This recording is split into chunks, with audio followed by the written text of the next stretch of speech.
I can still feel the weight of his company letterhead in my hands the day Harold delivered the news. Watermarked ivory paper from Cartwright Industries. Paper I had specially ordered from an artisan in Kyoto for the company's 30th anniversary. How fitting that he would use it to end our marriage of 42 years. Before we jump back in, tell us where you're tuning in from, and if this story touches you, make sure you're subscribed, because tomorrow I've saved something extra special for you. Beatrice, we need to talk about our future, he said, standing in the doorway of our sunroom where I'd been arranging camellias from our garden. His voice carried that formal tone he typically reserved for board meetings, not conversations with his wife. I knew before he spoke another word. The signs had been accumulating like storm clouds for months. Late nights at the office, weekend emergency meetings, the lingering scent of a perfume I didn't wear, mysterious hotel charges on credit card statements. Her name was Veronica Winters, his 36-year-old executive assistant with ambitious eyes and a Stanford MBA. I'd met her at the company Christmas party 6 months earlier and recognized the look immediately, the same calculating gaze I'd seen in the mirror in my 20s when I was determined to build something lasting. What Harold didn't know, what he had never bothered to discover in our 4 decades together, was that while he had been building his public reputation as the genius, behind Cartwright Industries, I had been quietly ensuring his success through channels he never noticed. And most importantly, I had been patiently acquiring controlling interest in his company through a labyrinth of holding companies and investment trusts that all led back to me. Before I continue my story, drop a comment letting me know where you're watching from. And if you find yourself nodding along to any part of this journey, make sure you're subscribed because tomorrow's video reveals exactly how I turned the tables in a way Harold never saw coming. That morning, dressed in his tailored Brioni suit, the one I'd selected during our anniversary trip to Milan, Harold paced across the Italian marble floors of our Westlake mansion, explaining how we had grown apart and how he deserved happiness in his final chapter. At 68, my husband had convinced himself he was entitled to a fresh start with a woman nearly half his age, while I was apparently expected to fade graciously into the background of his reimagined life. "I've prepared a very generous settlement," he continued, sliding a thick envelope across the antique rosewood table between us. "You'll want your lawyers to review it, of course, but you'll find I've been more than fair." Fair. Such an interesting choice of words from a man who built his telecommunications empire by systematically eliminating competitors through means that occasionally required my family's political connections to smooth over. Connections, Harold had conveniently forgotten originated with me. "How long?" I asked, not touching the envelope. Harold shifted uncomfortably, the spring sunlight catching the silver in his hair. Hair I'd watched transition from deep chestnut to distinguished gray over 4 decades of marriage. "Beatrice, does it really matter at this point? How long?" My voice remained steady, a skill I'd perfected during countless charity galas and corporate functions where I'd played the impeccable corporate wife while simultaneously making the connections that fueled Cartwright Industries' expansion. 8 months, he admitted, his gaze dropping momentarily before that familiar confidence reasserted itself. "But this isn't about Veronica. Our marriage has been over for years. We've just been going through the motions." Perhaps, for him, I thought of the vacation I'd planned for our upcoming anniversary, a private villa in Santorini I'd quietly purchased 3 years earlier through one of my holding companies. The villa was meant to be my surprise revelation, the place where I'd finally share the truth about my role in his success. How ironic that he was now forcing a different kind of revelation altogether. "I see," I said, picking up my teacup, Wedgwood bone china from the collection we'd started on our honeymoon in London. "And you've already consulted with Spencer about the legal implications for the company?" Spencer Montgomery had been Harold's attorney for 30 years, but his mother and I had been sorority sisters at Wellesley, a connection that proved useful during Cartwright Industries' more challenging legal entanglements. Harold's expression flickered with surprise before his practiced corporate mask returned. Everything's been handled discreetly. The board won't be affected. The board. 6 men and 2 women who believed they understood the power structure of Cartwright Industries. How little they knew about the complex ownership web I'd constructed since 1998, when Harold had dismissed my suggestion to diversify our personal holdings as unnecessary complication. I assume you and Veronica will continue working together?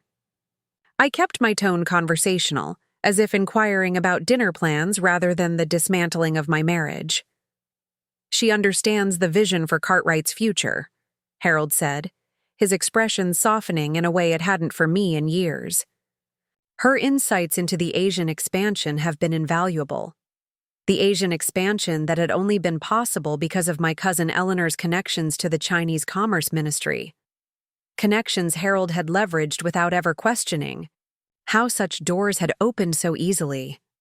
I stood slowly, smoothing the Hermes scarf at my neck, a gesture that had become habitual over decades of uncomfortable conversations weathered with outward poise. At 65, I still commanded attention when I entered a room, my silver-streaked dark hair framing features often described as aristocratic. Age had not diminished me. It had distilled me to my essence. "I'll need time to process this," I said, leaving the envelope untouched on the table between us. "And I'll be staying at the lake house while I do." The lake house in Windermere, another property Harold believed was jointly owned but had actually been purchased through Beatrice Holdings LLC 15 years earlier.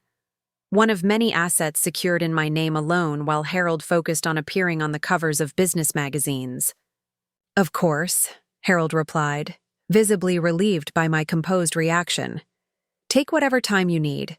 The settlement is more than generous. You'll be very comfortable."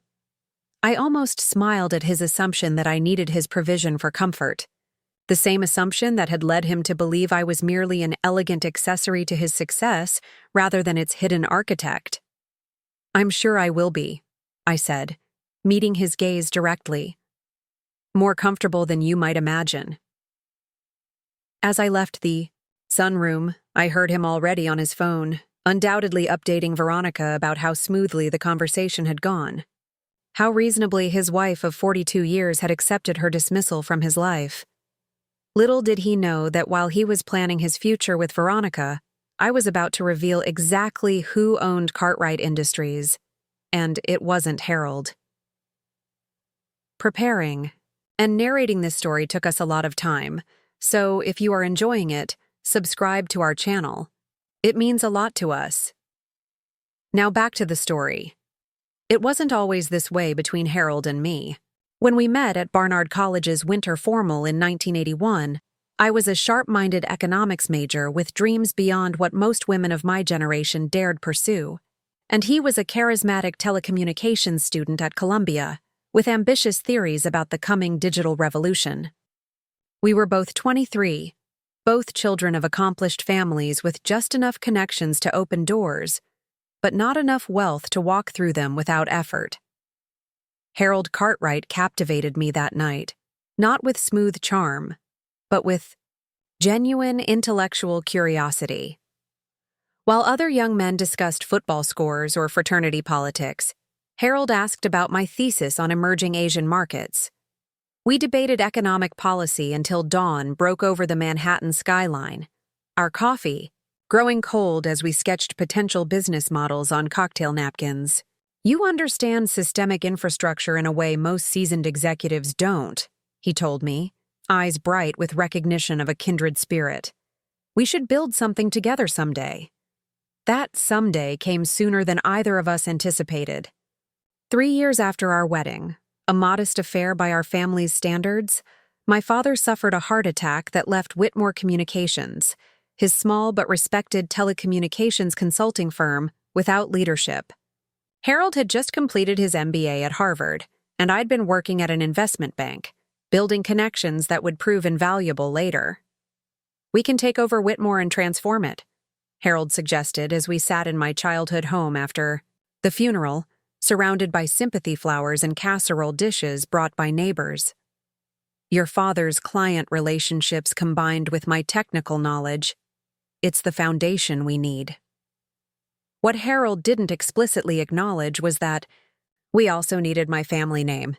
The Whitmores had been respected in New England business circles for generations, our reputation opening doors that remained firmly closed to ambitious newcomers without pedigree. My grandfather had advised 2 presidents on telecommunications policy. My great-uncle had helped draft the regulations that shaped the industry for decades. Strategy, while Harold developed the technical innovations that gradually transformed Whitmore Communications into Cartwright Industries. We worked side by side in a cramped office in Hartford, Connecticut, sometimes sleeping on the pull-out couch, when deadlines loomed. I negotiated our first major contracts while 7 months pregnant with our son Jeffrey, securing terms that industry veterans called impossibly favorable. How did you convince Telecom Northwest to agree to those royalty percentages? Harold asked as we celebrated with takeout Chinese food on our apartment floor. I did my research, I replied simply, not mentioning the 3 weeks I'd spent investigating the CEO's financial vulnerabilities or the casual conversation I'd had with his wife at a charity function where I'd discovered their son needed connections. At an Ivy League school, connections my family could provide. The shift happened gradually, almost imperceptibly. As our company grew, Harold began attending industry conferences alone. No need for both of us to be away from Jeffrey, he insisted. Press releases described Harold Cartwright's visionary leadership, without mentioning my contributions. Invitations to industry events came addressed only to him. I might have challenged this narrative, but our division of responsibilities had practical advantages. While Harold became the public face of Cartwright Industries, I gained freedom to maneuver behind the scenes, making connections and arrangements that required discretion. When competitors suddenly faced regulatory hurdles just as we were entering their markets, Harold attributed it to luck. He never questioned how my weekly lunches with the FCC commissioner's wife might have influenced those timely regulatory reviews. By our 15th anniversary, Harold had fully embraced his role as the telecommunications visionary. I watched him charm journalists and industry leaders at our anniversary gala, accepting compliments for innovations we had developed together. One particularly telling moment came when a business reporter asked about Cartwright's successful expansion into government contracting. Just recognized an opportunity and took a calculated risk, Harold explained smoothly, omitting that the opportunity had come through my brother-in-law's Pentagon connections and that I had structured the bid specifications. After the guests departed and we returned to our newly purchased Westlake mansion, Harold presented me with a diamond bracelet. For the woman behind the man, he said, kissing my forehead affectionately. It was meant as a compliment, but something crystallized in me that night. If Harold saw me as behind him rather than beside him, perhaps I needed to rethink my position. Not by challenging his perception, that would only create conflict, but by using it to my advantage. The very next morning, while Harold slept, off the celebration, I made 2 phone calls that would alter the course of our future. The first was to my godfather, Judge William Hartford, who had recently retired from the federal bench. The second was to my Wellesley roommate, Elizabeth Kensington, who had become a prominent corporate attorney specializing in complex ownership structures. I need to create some protective measures, I explained to Elizabeth, keeping my voice low despite being alone in my home office. In case something unexpected happens to Harold or the company. Protective measures, Elizabeth repeated, understanding immediately what I wasn't explicitly stating. Of course, we should start with a private holding company, completely separate from your marital assets. That afternoon, Dorchester Capital Partners was born, named after the street where I'd grown up in Boston, a detail too personal for Harold to ever connect to me. Within 6 months, through a series of complex transactions, Dorchester had acquired a small but significant stake in one of Cartwright's suppliers, giving me my first indirect ownership in my husband's company. Over the next 25 years, as Jeffrey grew up and left for college, as Harold became increasingly absorbed in his public role as a telecommunications pioneer, I methodically expanded this ownership web. Each time Harold dismissed one of my suggestions for the company as too conservative or unnecessary, I would implement it anyway through my increasingly complex network of investment vehicles. When Harold decided against purchasing a promising fiber optic patent because the market isn't ready, I acquired it through Whitebridge Technologies, a subsidiary of Dorchester. 3 years later, when that technology became essential, Cartwright Industries licensed it at premium rates from what Harold believed was a clever Japanese firm, but was actually another node in my ownership web. By our 30th anniversary, my silent empire controlled 23% of Cartwright Industries through various channels. By our 40th, as Harold began spending more time mentoring ambitious young executives like Veronica Winters, that stake had grown to 58%. A controlling interest that existed as nothing more than a theoretical exercise until the moment it might be needed. I never planned to reveal this ownership structure. It was insurance, protection against the uncertainty that even the most successful companies face. I had watched my father's business nearly collapse after his heart attack. I wouldn't let that happen to Cartwright Industries. But as I drove from our Westlake mansion to the lake house after Harold's announcement, the manila envelope of divorce papers on the passenger seat beside me, I realized that what had begun as insurance had become something else entirely. It had become justice waiting to be served. The Windermere Lake House stood in stark contrast to our ostentatious Westlake mansion. While the mansion had been designed to impress, with its sweeping staircases, cavernous entertaining spaces, and meticulously landscaped grounds featured in Architectural Digest, the lake house was built for comfort. Nestled among towering pines on 3 acres of waterfront property, its cedar-shingled exterior and expansive windows blended naturally with the surrounding landscape. Harold had always considered it Beatrice's little indulgence, a charming but ultimately insignificant retreat where I could garden and read while he remained in the city, building his empire. What he failed to understand was that this little indulgence had become the command center for my parallel financial life. I pulled into the circular gravel driveway as sunset painted the lake in shades of amber and gold. The motion sensors detected my arrival, illuminating the path to the front door with soft landscape lighting, another feature Harold had dismissed as unnecessary when I'd had it installed. Who needs automated lighting at a vacation home? He'd asked, not realizing that I spent far more time here than he knew. Inside, I disabled the security system with a code Harold had never bothered to memorize, and felt the familiar sense of relief that always washed over me when I entered this space. Here, there were no pretenses, no need to maintain the facade of the supportive corporate wife. Here, I was simply Beatrice. The great room welcomed me with its soaring timber ceiling and wall of windows overlooking the lake. I'd furnished it, with pieces chosen for comfort rather than status. Oversized leather chairs softened by use, bookshelves filled with volumes I'd actually read rather than first editions selected by an interior decorator. A Pendleton blanket draped across the back of the sofa, a memento from a trip I'd taken alone to Oregon while Harold attended a telecommunications conference in Tokyo. I moved through my familiar evening routine, hanging my coat in the cedar closet, preparing a pot of Darjeeling in the kitchen with its soapstone counters and commercial-grade appliances, carrying my tea to the study that Harold had never set foot in during the 15 years I'd owned this property. The study looked like it might belong to a retired English professor. Wall-to-wall bookshelves, a well-worn leather chair, a desk positioned to capture the morning light. What wasn't immediately apparent was the state-of-the-art technology concealed within this seemingly traditional space. The antique roll-top desk housed 3 monitors that emerged at the touch of a hidden button. The leather-bound books on one particular shelf were hollow, concealing a biometric safe.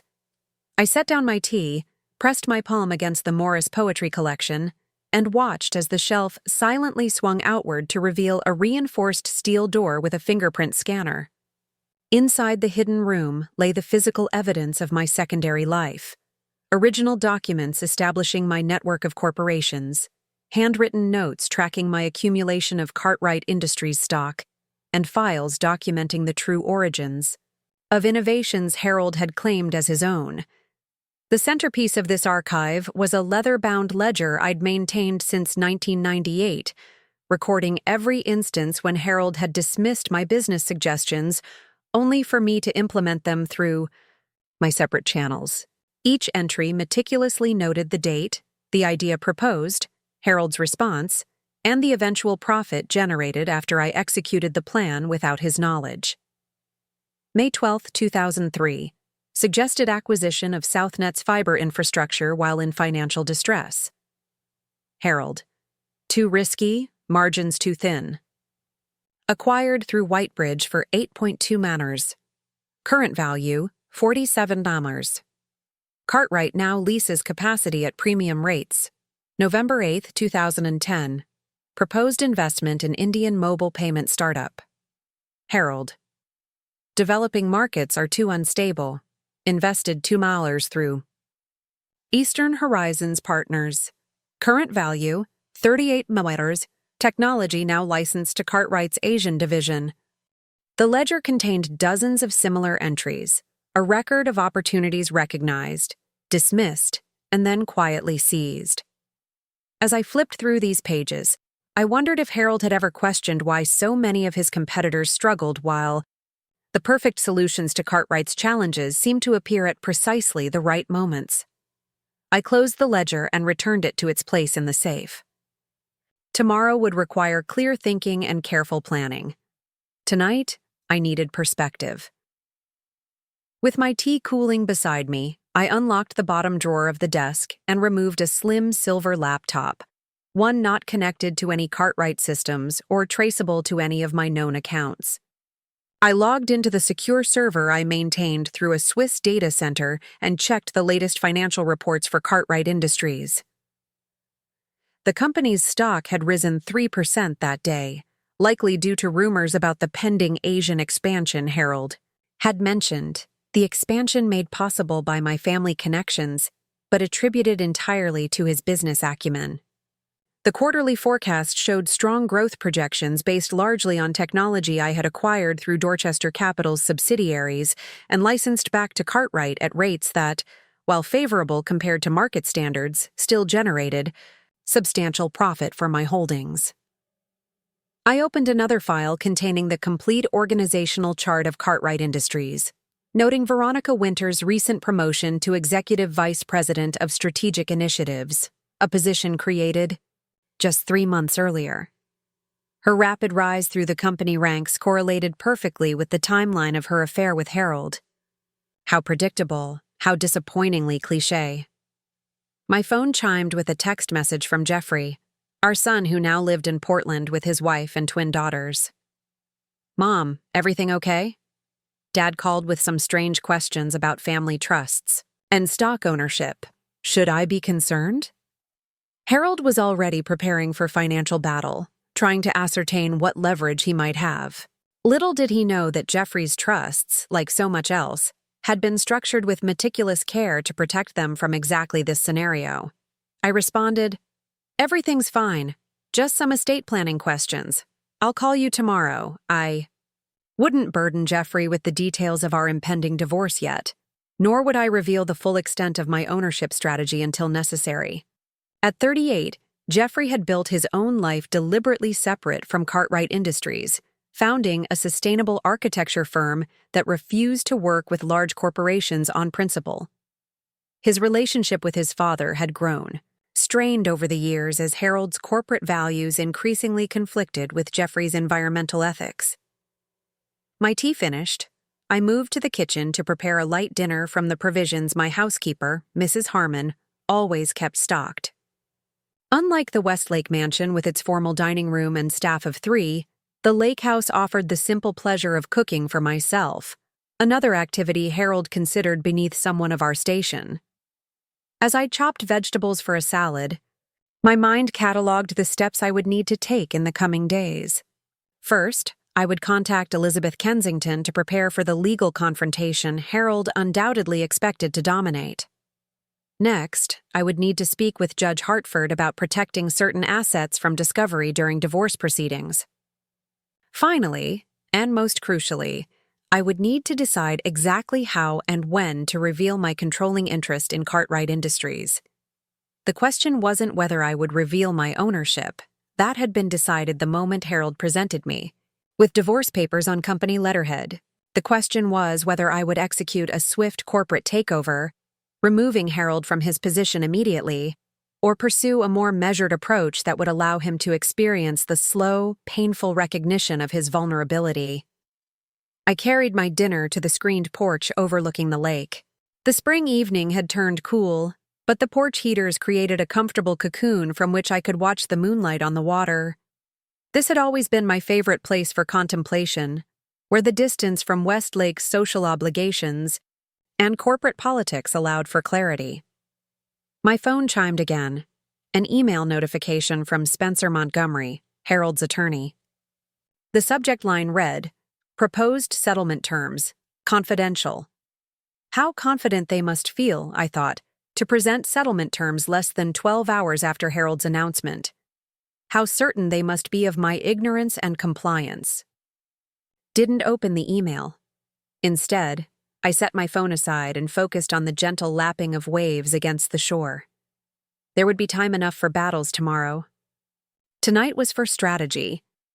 As I finished my meal, I realized I felt none of the devastation one might expect after a 42-year marriage imploded. There was disappointment, certainly. Disappointment that Harold had proven himself exactly as limited and self-serving as I had gradually come to suspect. There was injury to my pride, knowing he had chosen someone younger. But true heartbreak? That would require a heart that hadn't seen this coming for years. Perhaps the most painful realization was that Harold had never really known me at all. The woman he was leaving, the elegant hostess, the supportive wife, the silent partner, was only a fraction of who I was. The Beatrice who had built a shadow empire, who had outmaneuvered corporate competitors and government regulators, who had quietly accumulated control of Cartwright Industries while its CEO remained oblivious that Beatrice was a stranger to. I cleared away my dinner dishes and prepared for bed in the master suite, another space Harold rarely visited. As I moved through my evening routine, I caught sight of my reflection in the bathroom mirror.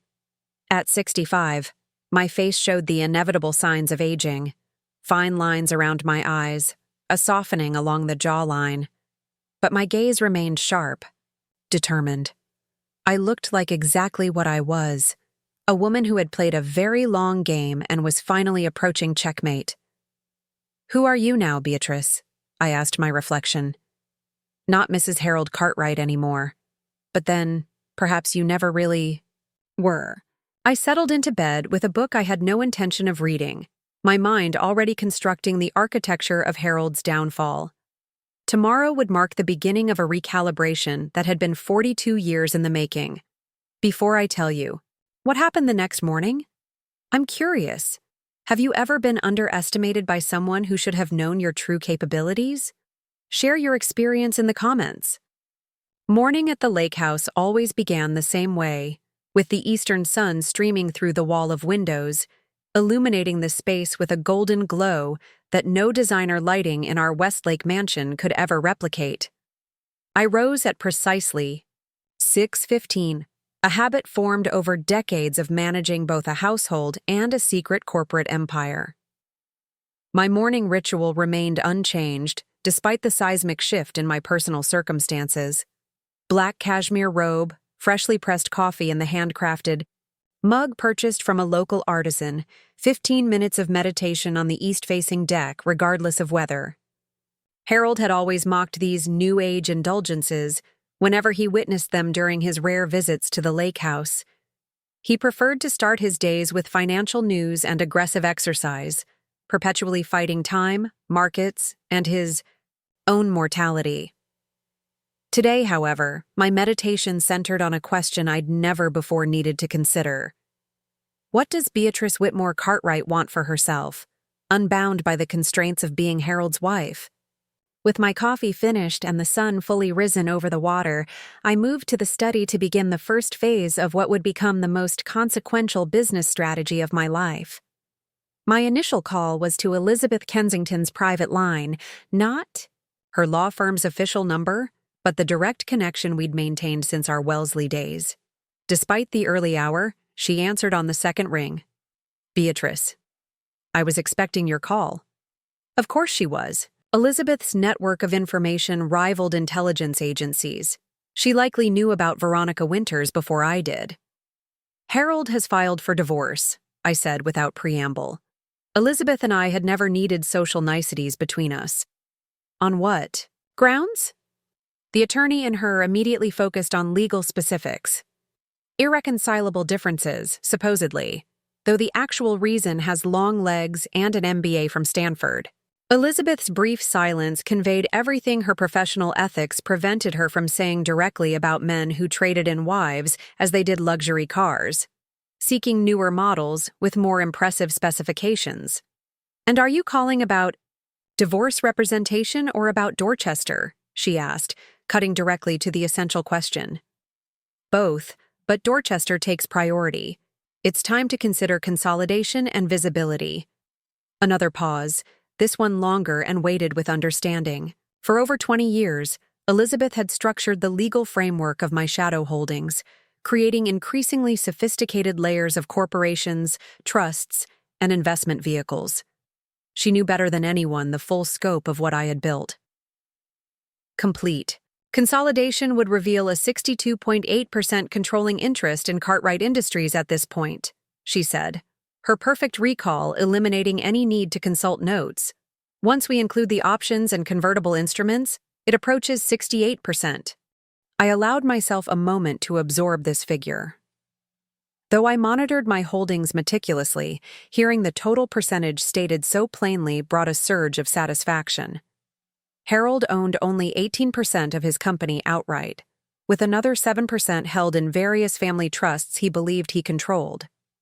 "I need a phased revelation strategy," I said, watching a pair of eagles soar over the lake, "something that allows for strategic decision points rather than immediate nuclear options." "I anticipated this might be coming," Elizabeth replied, and I could hear her shifting into strategic mode. "I've prepared 3 potential approaches. The first maintains your anonymity while exercising influence through proxy votes. The second reveals ownership through a cascading series of disclosures timed to specific corporate events. The third is a complete, immediate takeover." This level of preparation was why Elizabeth commanded 7-figure retainers from her select clientele. She didn't just respond to situations. She mapped potential futures and prepared for them long before they materialized. "I'll come to Boston tomorrow to review the options in person," I decided. "Prepare the comprehensive packages, particularly for the cascading disclosure approach. And for the divorce proceedings? Prepare those documents as well, but with a twist. I want Harold to believe I'm fighting for the standard wealthy divorcee package, the house, the art collection, adequate maintenance of lifestyle. Nothing that would trigger suspicion about Dorchester. Consider it done. Shall I arrange your usual suite at the Four Seasons? Please. And Elizabeth? I think we'll need Judge Hartford's perspective as well." After ending the call, I moved to my laptop to address the financial aspects of my strategy. While Elizabeth handled the legal architecture, I needed to ensure that my resources were properly positioned for what would likely be a protracted corporate chess match. I logged into my Swiss banking platform and initiated a series of transfers that would move substantial liquidity into more accessible accounts. While Dorchester Capital was technically worth billions through its Cartwright holdings, I would need significant cash reserves for the coming maneuvers.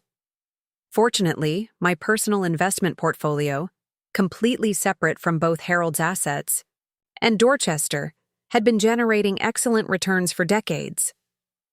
Next, I accessed the secure database that tracked all Cartwright Industries' intellectual property, patents, trademarks, software systems, and proprietary technologies. I had compiled this database over decades, meticulously documenting which innovations had been developed internally versus acquired through my shadow companies. This documentation would be crucial when Harold inevitably claimed sole credit for the company's technological foundation.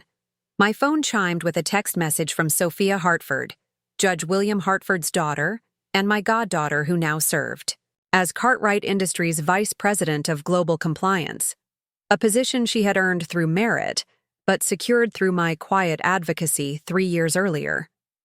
Uncle Harold just called an emergency executive committee meeting for tomorrow. Agenda confidential, limited distribution. Veronica included as special advisor. Should I be concerned?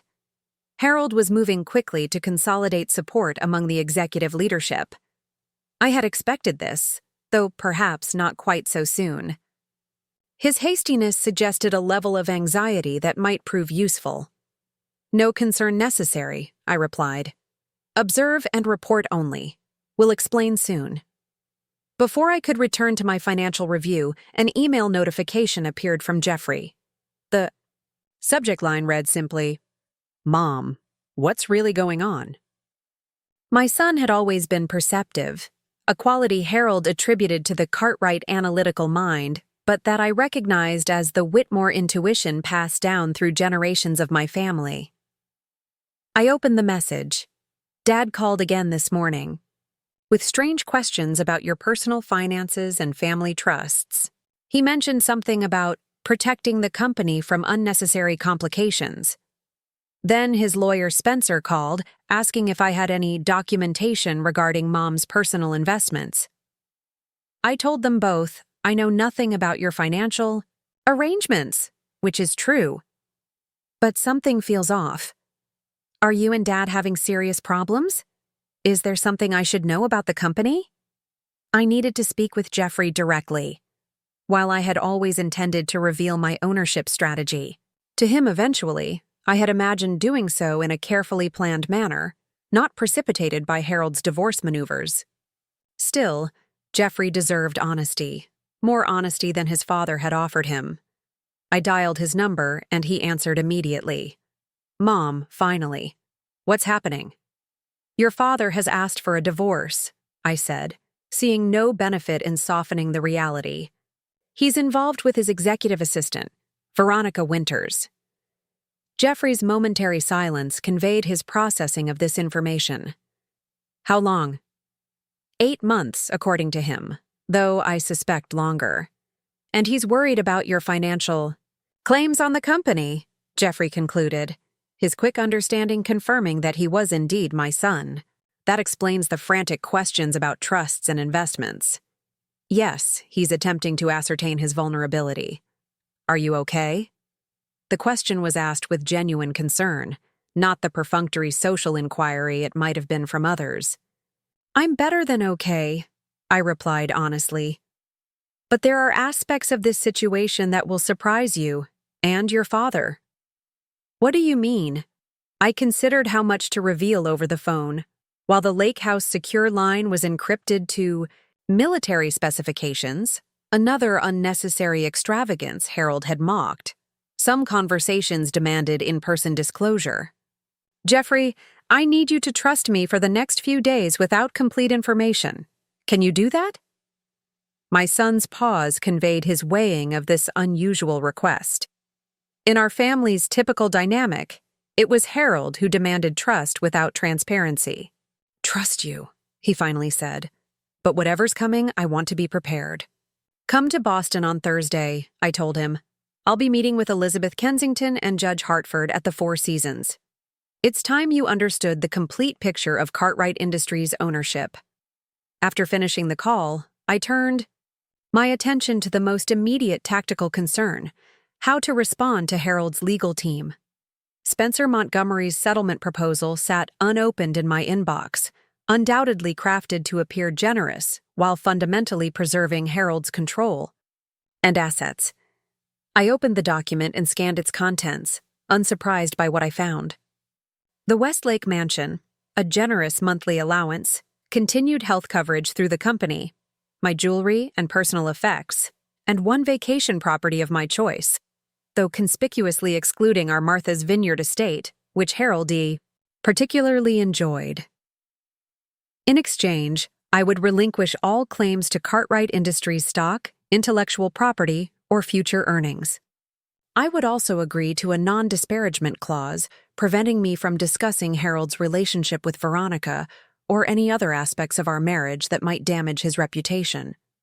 The document was a masterclass in patriarchal presumption, the great man offering sufficient crumbs to his discarded wife while retaining the feast for himself and his younger replacement.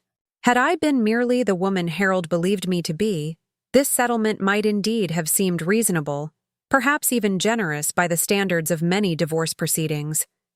But I was not that woman. I had never been that woman. I drafted a brief response to Spencer Montgomery. Thank you for your prompt attention to this matter. I will be represented by Elizabeth Kensington of Kensington, Blackwell & Associates. Please direct all future communication regarding settlement terms to her office. I will be taking time to process this unexpected development and request no direct contact from Harold during this period. Deliberately absent from my response was any indication of outrage, hurt, or rejection of the proposed terms. Let Harold believe I was retreating to lick my wounds, perhaps consulting friends about whether his offer was fair. Let him think I was paralyzed by emotional distress rather than methodically preparing his corporate reckoning. With the immediate communications handled, I turned to the final task of the morning, documenting Harold's affair in a manner that would be useful should public relations management become necessary. While I had no intention of creating a tabloid scandal, having evidence of Harold's indiscretions might prove strategically valuable, particularly regarding how the board and major shareholders would perceive the situation. I accessed a secure cloud storage account and uploaded files I had been quietly collecting for months. Credit card statements showing Harold's purchases for Veronica, including a particularly eye-catching $42,000 diamond pendant from Tiffany charged just 2 weeks before he asked for divorce. Hotel reservations, calendar entries with suspicious overlaps, and photographs taken discreetly by the security service I had hired upon first suspecting the affair. None of this evidence would be necessary if Harold behaved rationally once my ownership position was revealed. But 4 decades in business had taught me to prepare for people's worst instincts, not their best judgment. My morning's work complete, I changed into walking shoes and a light jacket for my daily circuit of the lake property. Physical movement had always clarified my thinking, and today's strategic planning demanded the clearest mind possible. As I followed the pine needle path along the shoreline, watching morning mist rise from the water's surface, I felt a curious lightness. For decades, I had lived a compartmentalized existence, corporate wife in public, shadow executive in private. Now those compartments were dissolving, the walls between my various selves thinning until only the essential Beatrice remained. And that Beatrice, the integrated, undivided woman I had always been beneath the social masks, was more than ready for what lay ahead. I want to pause here and ask, have you ever lived different versions of yourself for different audiences? How did it feel when those separate identities finally collided? Let me know in the comments below. Boston in spring carried a particular energy, an awakening vigor that matched my purpose as I stepped from the town car in front of the Four Seasons on Boylston Street the following afternoon. The hotel doorman greeted me by name, a subtle acknowledgement of my frequent stays over the years. Harold had always assumed these Boston trips were primarily for visiting my East Coast social connections or attending cultural events. He never questioned why I maintained such regular presence in a city where Cartwright Industries had significant operations but no headquarters. "Welcome back, Mrs. Cartwright. Your usual suite is ready," the front desk manager greeted me with practiced warmth. "Ms. Kensington arrived 30 minutes ago and asked to inform you she's awaiting your arrival in the private dining room. I nodded my appreciation, and followed the familiar path through the hotel's elegant lobby. Unlike the ostentatious glass and chrome aesthetic Harold preferred for our Westlake residence, the Four Seasons balanced luxury with restraint. Rich woods, subdued textiles, art selected for quality rather than shock value. It felt like a natural extension of my lake house sensibility rather than a performance of wealth. Elizabeth was reviewing documents when I entered the private dining room, her silver-streaked dark hair pulled back in a simple chignon, her tailored navy suit conveying authority without flamboyance. At 64, she commanded respect not through volume or intimidation, but through sheer intellectual dominance, a quality I'd recognized during our first meeting in comparative literature at Wellesley nearly 50 years earlier. "Beatrice," she said, rising to embrace me briefly before gesturing to the documents spread across the table.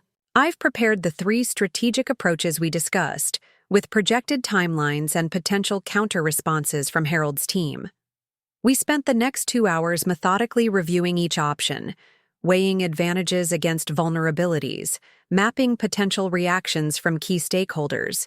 The suite's dining room gradually transformed into a war room, with organizational charts, financial projections, and legal precedents arranged across every surface. "The cascading disclosure approach offers the most control points," Elizabeth noted, tapping a timeline that extended over 3 months.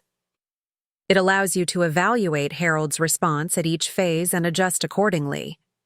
I studied the document, noting the precision with which she had sequenced the revelations, first exposing the ownership of several key patents through Whitebridge Technologies, then revealing control of the Asian infrastructure subsidiaries, followed by disclosure of my majority stake in Cartwright's European operations, and finally unveiling my controlling interest in the parent company itself. "Psychological warfare by 1,000 paper cuts," I observed. Elizabeth's smile was subtle but appreciative. "Harold prides himself on strategic thinking. Let him experience the dismantling of his perceived reality one piece at a time. And the legal implications for the divorce proceedings." She shifted to another document, a complex flowchart of potential motions, counter-motions, and judicial decisions. "I've filed our initial response to Spencer's proposed settlement, requesting comprehensive financial disclosure as expected. Our petition makes no mention of Dorchester Capital or any related entities. As far as the divorce court is concerned, you're merely a suspicious spouse ensuring your husband isn't hiding assets." Which will prompt Harold to be equally suspicious. "Of me," I noted. "Precisely. He'll waste considerable resources investigating financial paths that don't exist while the actual ownership structure remains hidden until we choose to reveal it." Our strategic session was interrupted by a discreet knock. Judge William Hartford entered, his imposing 6'4" frame still commanding attention despite his 78 years and recent hip replacement. Though retired from the federal bench for nearly a decade, his influence in legal and financial circles remained formidable. "Beatrice," he greeted me with genuine warmth, taking my hands in his. "I'd say I'm sorry about Harold's behavior, but considering what Elizabeth has just briefed me on, perhaps congratulations are more appropriate. You're finally free to claim what you've built." The judge had been my most trusted advisor since my father's death, a connection Harold had leveraged countless times without realizing the true depth of our alliance. While Harold boasted about his connections to the federal judiciary, through me, he never understood that William Hartford had taught me more about strategic corporate maneuvering than any Harvard MBA program could offer. "Freedom comes with complications," I replied, gesturing for him to join us at the table, "particularly when the board, shareholders, and executive team have no idea who actually owns the company." "A situation I find delicious," the judge admitted, with a chuckle, lowering himself carefully into a chair. Harold always did confuse a commanding presence with actual authority. For the next hour, William offered his perspective on our strategy, identifying potential pitfalls and suggesting refinements to the timeline. His decades on the bench had given him unparalleled insight into how powerful men react when suddenly confronted with their own vulnerability. "He'll try to discredit you," William warned. "When powerful men feel threatened by women, they inevitably attack character rather than addressing facts. Expect allegations of mental instability, financial incompetence, perhaps even suggestions of dementia given your age. All predictable," I acknowledged, "and easily countered with the meticulously documented financial structures I've maintained for decades." "The board will be the critical battlefield," Elizabeth added. "Harold will attempt to frame this as a vindictive ex-wife using legal technicalities to seize control, rather than the founder finally claiming rightful ownership. Which is why the sequencing matters," I said, returning to the cascading disclosure timeline. "Each revelation must build credibility with the board before the next one lands. By the time the full ownership structure is revealed, they need to see me as the stable, rational actor and Harold as the increasingly desperate one." Our planning continued through lunch, served discreetly by hotel staff who had long since learned that my meetings with Elizabeth and the judge were to be interrupted as little as possible. By mid-afternoon, we had finalized the strategy, identifying trigger points, contingency plans, and key messengers for each phase. Just as we were concluding, my phone vibrated with an incoming call from Sophia Hartford. I excused myself to take it in the adjoining room. "Beatrice, I'm sorry to interrupt, but you need to know immediately," my goddaughter said, her voice uncharacteristically tense. "Harold just announced a special board meeting for next Tuesday. The agenda includes a proposal to amend the corporate bylaws regarding stock ownership and voting rights." My pulse quickened slightly, the first physical indication I'd experienced that the stakes in this chess match were real and significant. "Did he provide specific language for the amendments?" I asked, keeping my voice measured. "Not yet, but he mentioned protecting the company from hostile influence and ensuring leadership continuity during personal transitions. The General Counsel is drafting the specific provisions now." Harold was moving faster than anticipated, attempting to rewrite the corporate rules before I could act. It was a predictable move, though I hadn't expected it quite so soon. "Thank you, Sophia. Continue as normal, ask no questions, show no special interest. I'll handle this." I returned to the main room and relayed the information to Elizabeth and William, whose reactions mirrored my own analysis.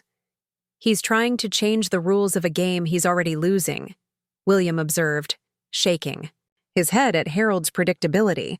"This accelerates our timeline," Elizabeth noted, already adjusting the documents before her. "We need to file the first patent ownership disclosure before that board meeting can occur." I nodded agreement, my decision crystallizing. "Prepare the White Bridge Technologies documentation for filing tomorrow. We'll begin with the fiber optic compression patents, the ones essential to the Asian expansion he's so proud of." As Elizabeth made notes, my phone vibrated again, this time with a text message from an unexpected source. Veronica Winters. "Mrs. Cartwright, I hope this isn't inappropriate, but I'd like to meet privately. There are aspects to this situation. You should understand. No agenda, no recording, just clarity." The audacity was almost admirable. Harold's mistress reaching out directly, presumably without his knowledge, attempting to, what? Justify her actions? Negotiate some separate peace? Gather intelligence on my intentions? I showed the message to Elizabeth and William, whose reactions were immediate and aligned. "Absolutely not," Elizabeth said firmly. "Nothing good can come from such a meeting." "It's a trap," William agreed. "Either to provoke an emotional response they can use against you, or to gather information about your strategy." Their advice was sound, logical, and aligned with standard legal protocol. And yet, I'm going to meet with her, I decided, raising a hand to forestall their objections. "Not now, not here, but after the first disclosure filing. I want to see her reaction directly, gauge what she actually knows about Harold's financial position." Elizabeth's expression registered professional disapproval, but her eyes held understanding. She had known me long enough to recognize when my decision was final. "If you insist on this ill-advised meeting, at least wait until after the second disclosure," she countered. "Let her approach you with the knowledge that something significant is already happening, not just rumored to be coming." I considered this amendment to my plan and nodded. "Agreed. I'll respond non-committally for now." I typed a brief reply to Veronica. "I appreciate your reaching out. Perhaps a conversation might be useful at some point. I'll consider your suggestion." With that matter temporarily settled, we returned to finalizing the immediate next steps. Elizabeth would file the patent ownership documents the following morning, revealing that Whitebridge Technologies, a company that would be traced to Dorchester Capital but not yet to me personally, owned critical intellectual property that Cartwright Industries had been licensing for years. Simultaneously, William would activate his network of financial industry contacts, strategically placing just enough information to ensure that analysts and business reporters would take notice of the filing. By the time we concluded our meeting late that afternoon, the mechanisms for Harold's corporate unraveling were set in motion. I felt a curious blend of anticipation and something approaching sadness. Not for the marriage that had functionally ended years ago, but for the decades of unnecessary deception that Harold's ego had made necessary. As I prepared for dinner, with a few trusted Boston connections that evening, I received another message. This one from Jeffrey confirming his arrival the following day. Landing at 10:15. "We'll come directly to the hotel." Dad called again, sounding strangely frantic about protecting the family legacy. "Whatever's happening, I want to understand everything."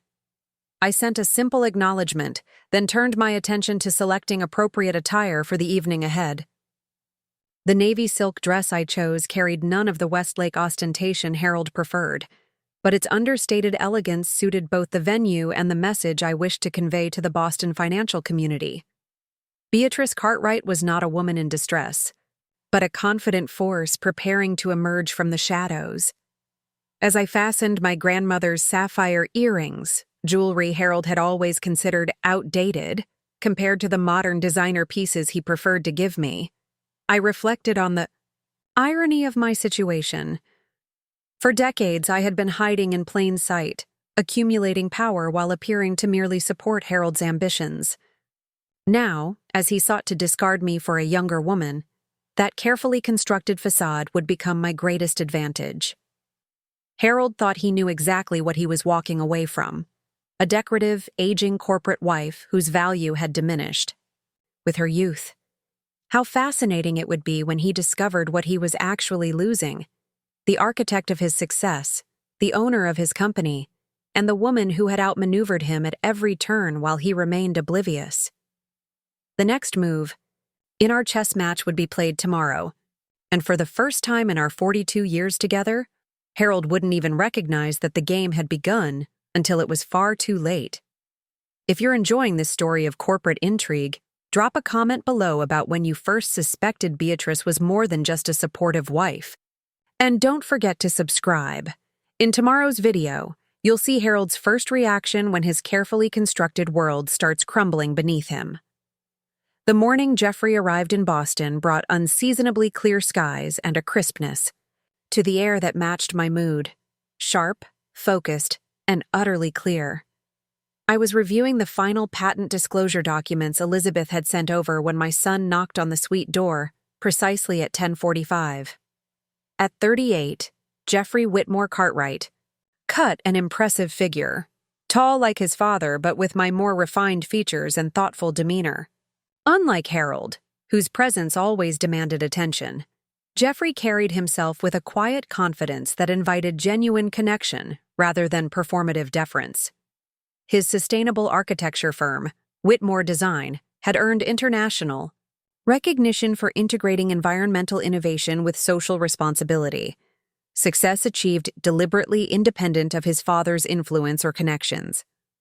"Mom," he said simply, embracing me with genuine warmth. When he pulled back, his hazel eyes, so like my own, studied me with concern.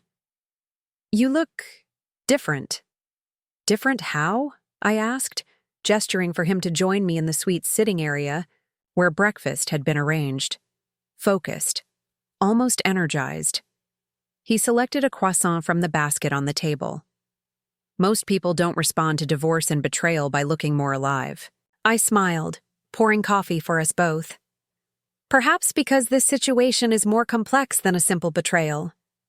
Jeffrey added precisely 1 teaspoon of sugar to his coffee, a methodical habit inherited from me, not his father's impulsive preferences. That's why I'm here. Dad's behavior has been increasingly erratic.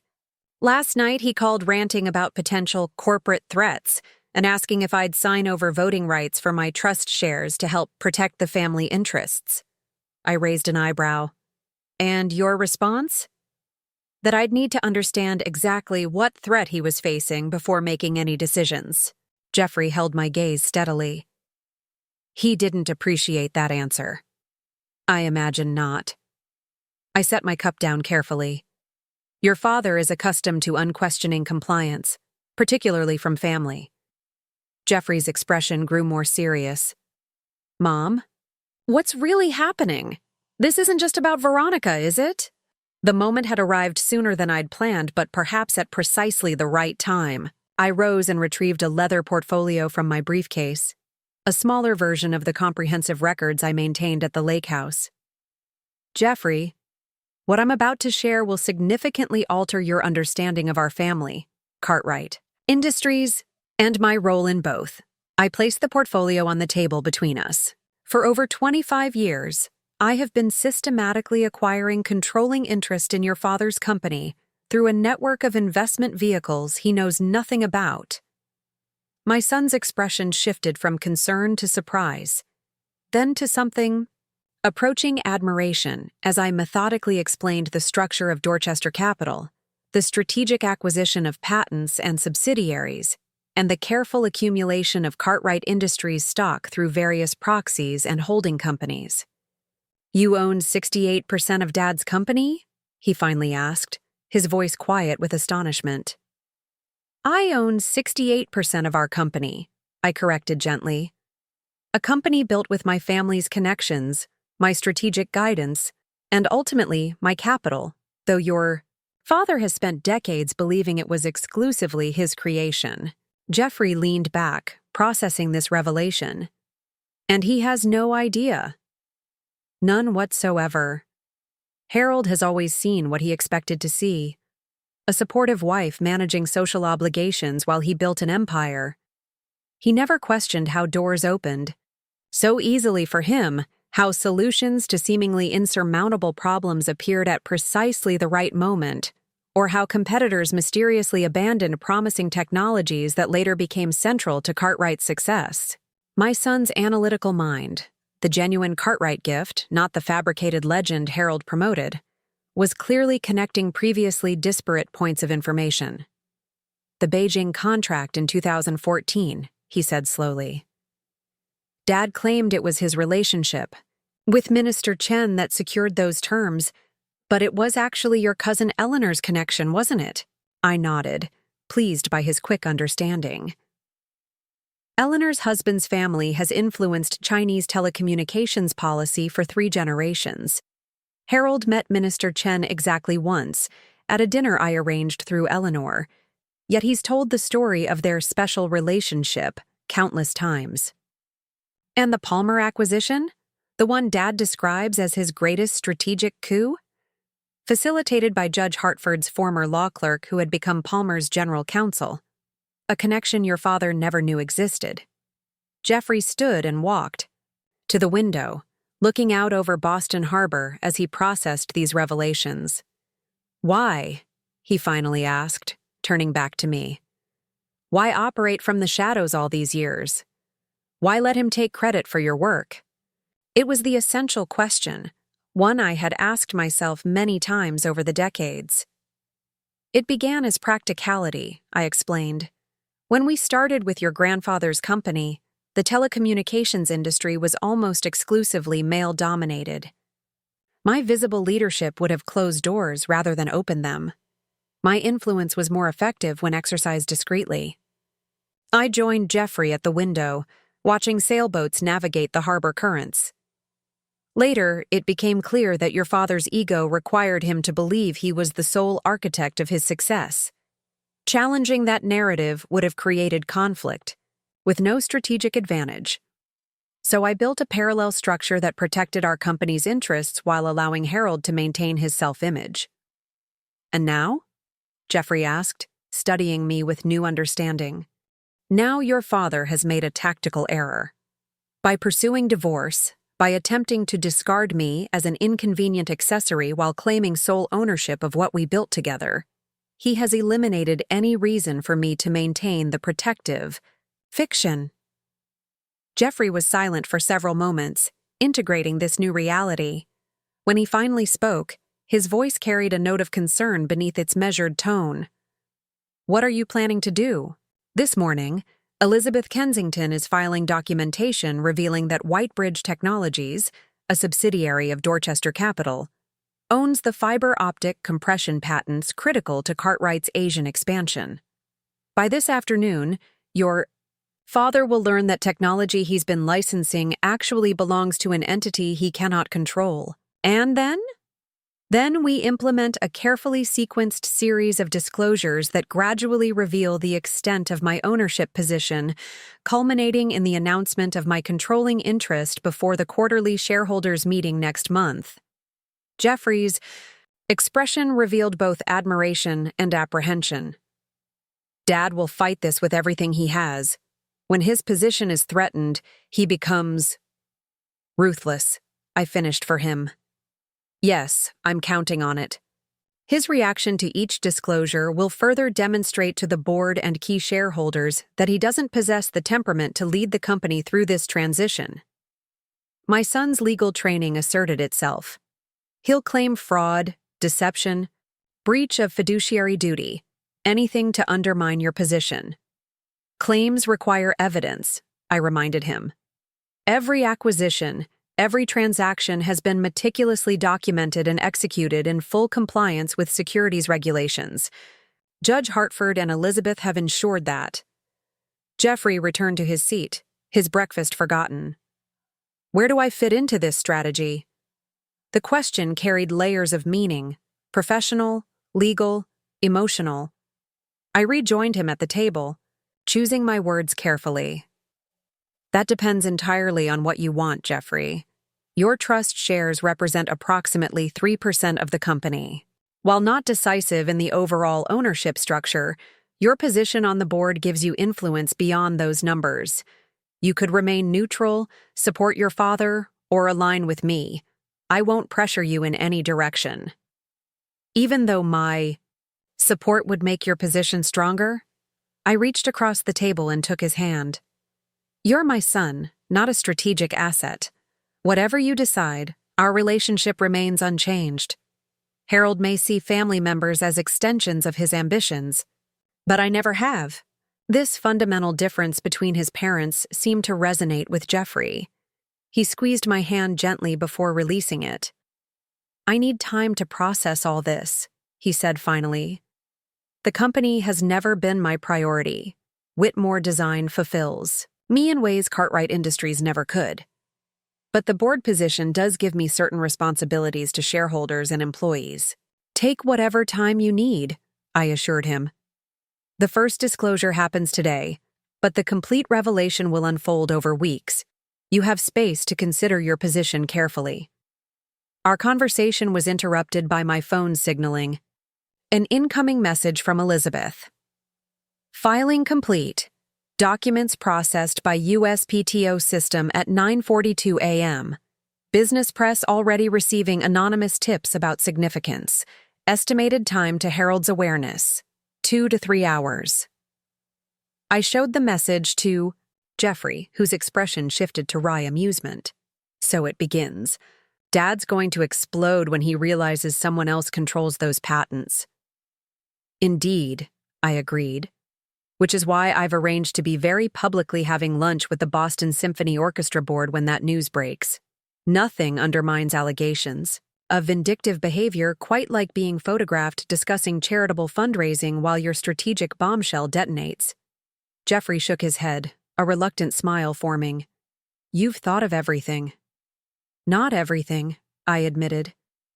Your father's specific reactions can't be perfectly predicted, but his patterns are well established after 42 years. He'll cycle through denial, rage, attempted intimidation, and finally, desperate negotiation. The question is merely how quickly he progresses through those stages and how public each becomes. My son checked his watch. I should go. I promised Caroline I'd video call her and the twins at noon. His expression grew more serious. Mom, regardless of what happens with the company, or how I ultimately position myself with the board, I want you to know I'm proud of you. Building. What you've built while remaining invisible. That's extraordinary. His validation touched me more deeply than I had anticipated. Throughout Jeffrey's childhood and adult life, Harold had been the parent who received admiration, whose achievements were celebrated and stories retold. To have my son recognize the magnitude of what I had accomplished in silence brought an unexpected warmth. After Jeffrey departed, I prepared for my strategic lunch engagement. The floral silk dress I selected projected exactly the image required. For today's maneuver, elegant, appropriate, utterly non-threatening. My appearance would communicate nothing of the corporate chess match I had initiated, showing only the familiar Beatrice Cartwright that Boston society had known for decades. As my car navigated toward the restaurant where the Symphony Board members awaited, my phone vibrated with an incoming call from Sophia Hartford. I answered using the vehicle's privacy-secured system. It's happening, she said without preamble. General Counsel just interrupted the executive committee meeting with news about the patent filings. Harold turned white, then red, then ordered everyone out except Veronica and Spencer Montgomery, who he called in immediately. Any mention of Dorchester Capital specifically? I asked, maintaining my composed tone despite the surge of satisfaction. Not yet. They're still trying to understand who or what Whitebridge Technologies is.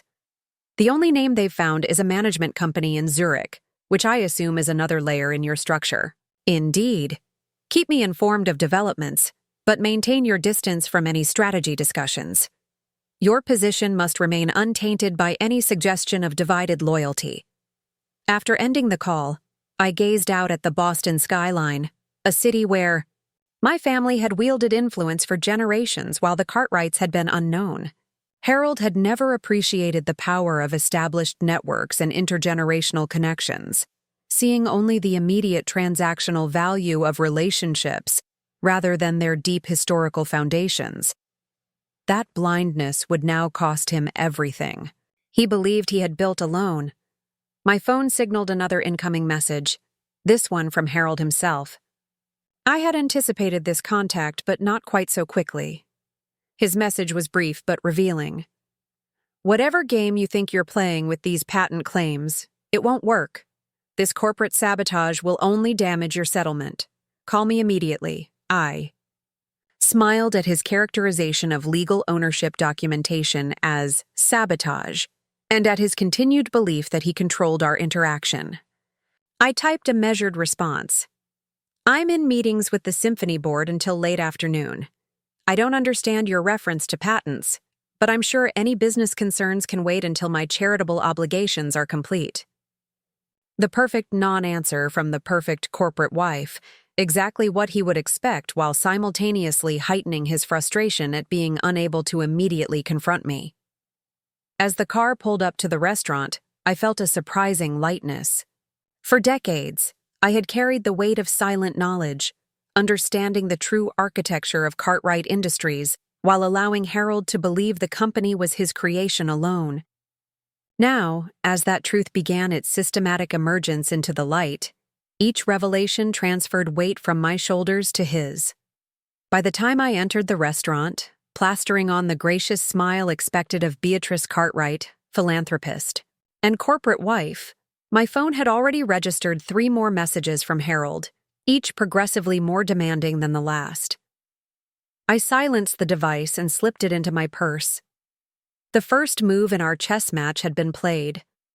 Now it was Harold's turn to respond, and based on the escalating tone of his messages, that response would be exactly as impulsive and revealing as I had anticipated. The game I had been preparing for decades had finally begun.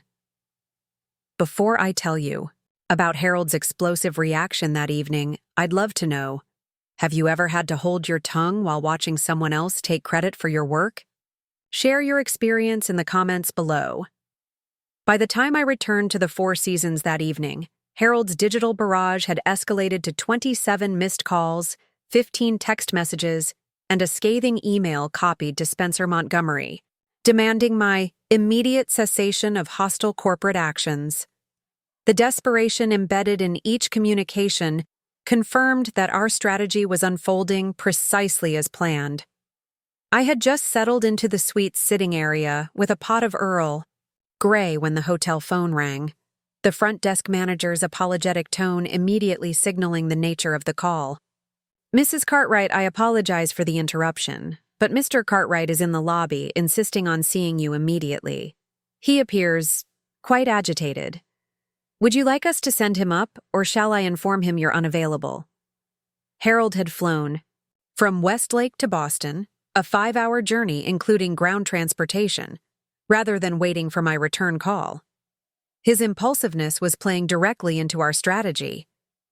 "You may send him up," I replied calmly, "and perhaps have security discreetly available on this floor, just as a precaution. Mr. Cartwright would never intentionally cause a scene, but he does appear to be under considerable stress recently." "Of course, Mrs. Cartwright. Security will be positioned near the elevators, out of sight, but immediately available if needed." I took a moment to prepare for this confrontation, straightening my appearance and selecting the seat that would position me with the dramatic Boston skyline behind me, a subtle power move Harold himself had taught me decades earlier. I poured a second cup of tea, arranging the service as if expecting a civilized visitor rather than an enraged husband whose corporate facade was beginning to fracture. The forceful knock came moments later, 3 sharp raps that communicated Harold's state of mind before he even entered. I opened the door to find him standing there in a rumpled suit, his normally impeccable appearance showing signs of hasty travel and mounting stress. His salt and pepper hair was uncharacteristically disheveled, his complexion flushed with anger. "What the hell do you think you're doing?" he demanded, pushing past me into the suite without waiting for an invitation. I closed the door quietly behind him. "Hello, Harold. I wasn't expecting you in Boston. Tea?" His expression registered disbelief at my composure. "Tea? You file corporate? Sabotage documents that threaten our entire Asian expansion? And you're offering me tea?" "I've had a full day of meetings with the Symphony Board," I replied evenly, returning to my seat.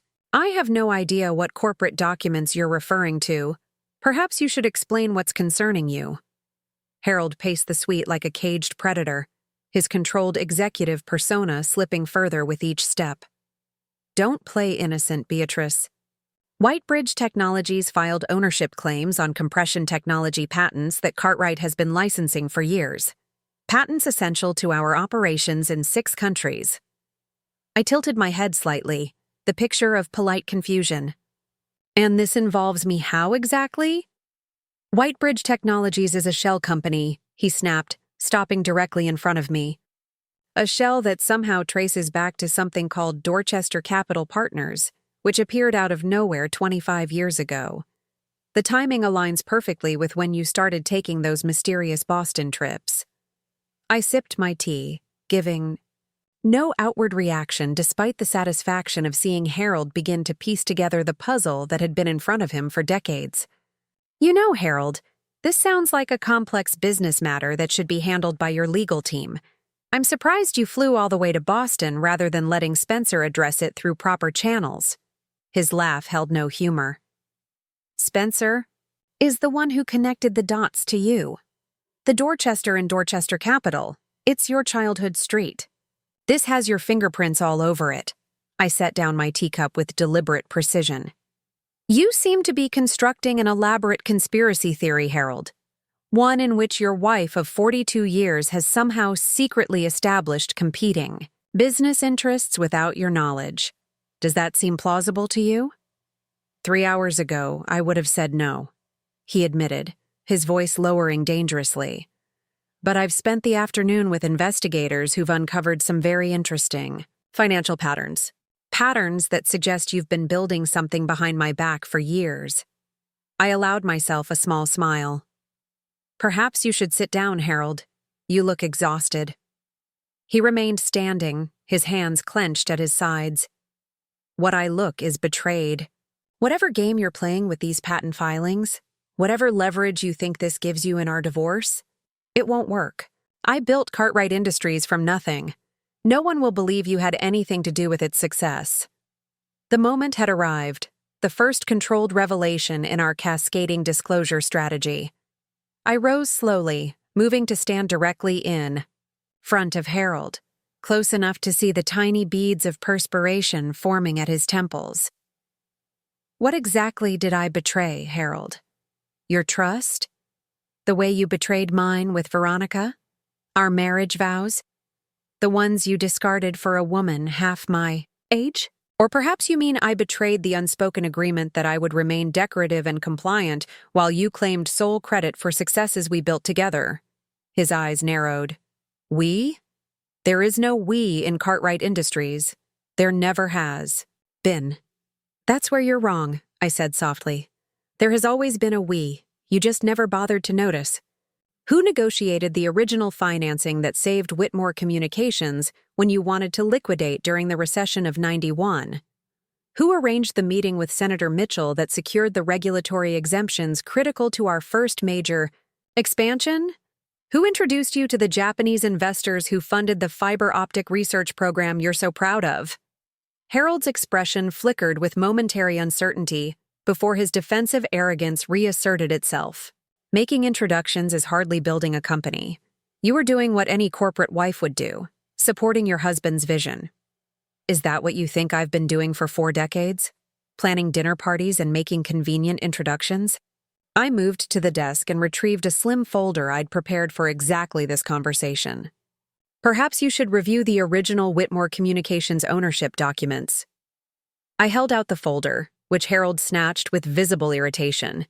He flipped it open impatiently, then froze as he registered what he was seeing.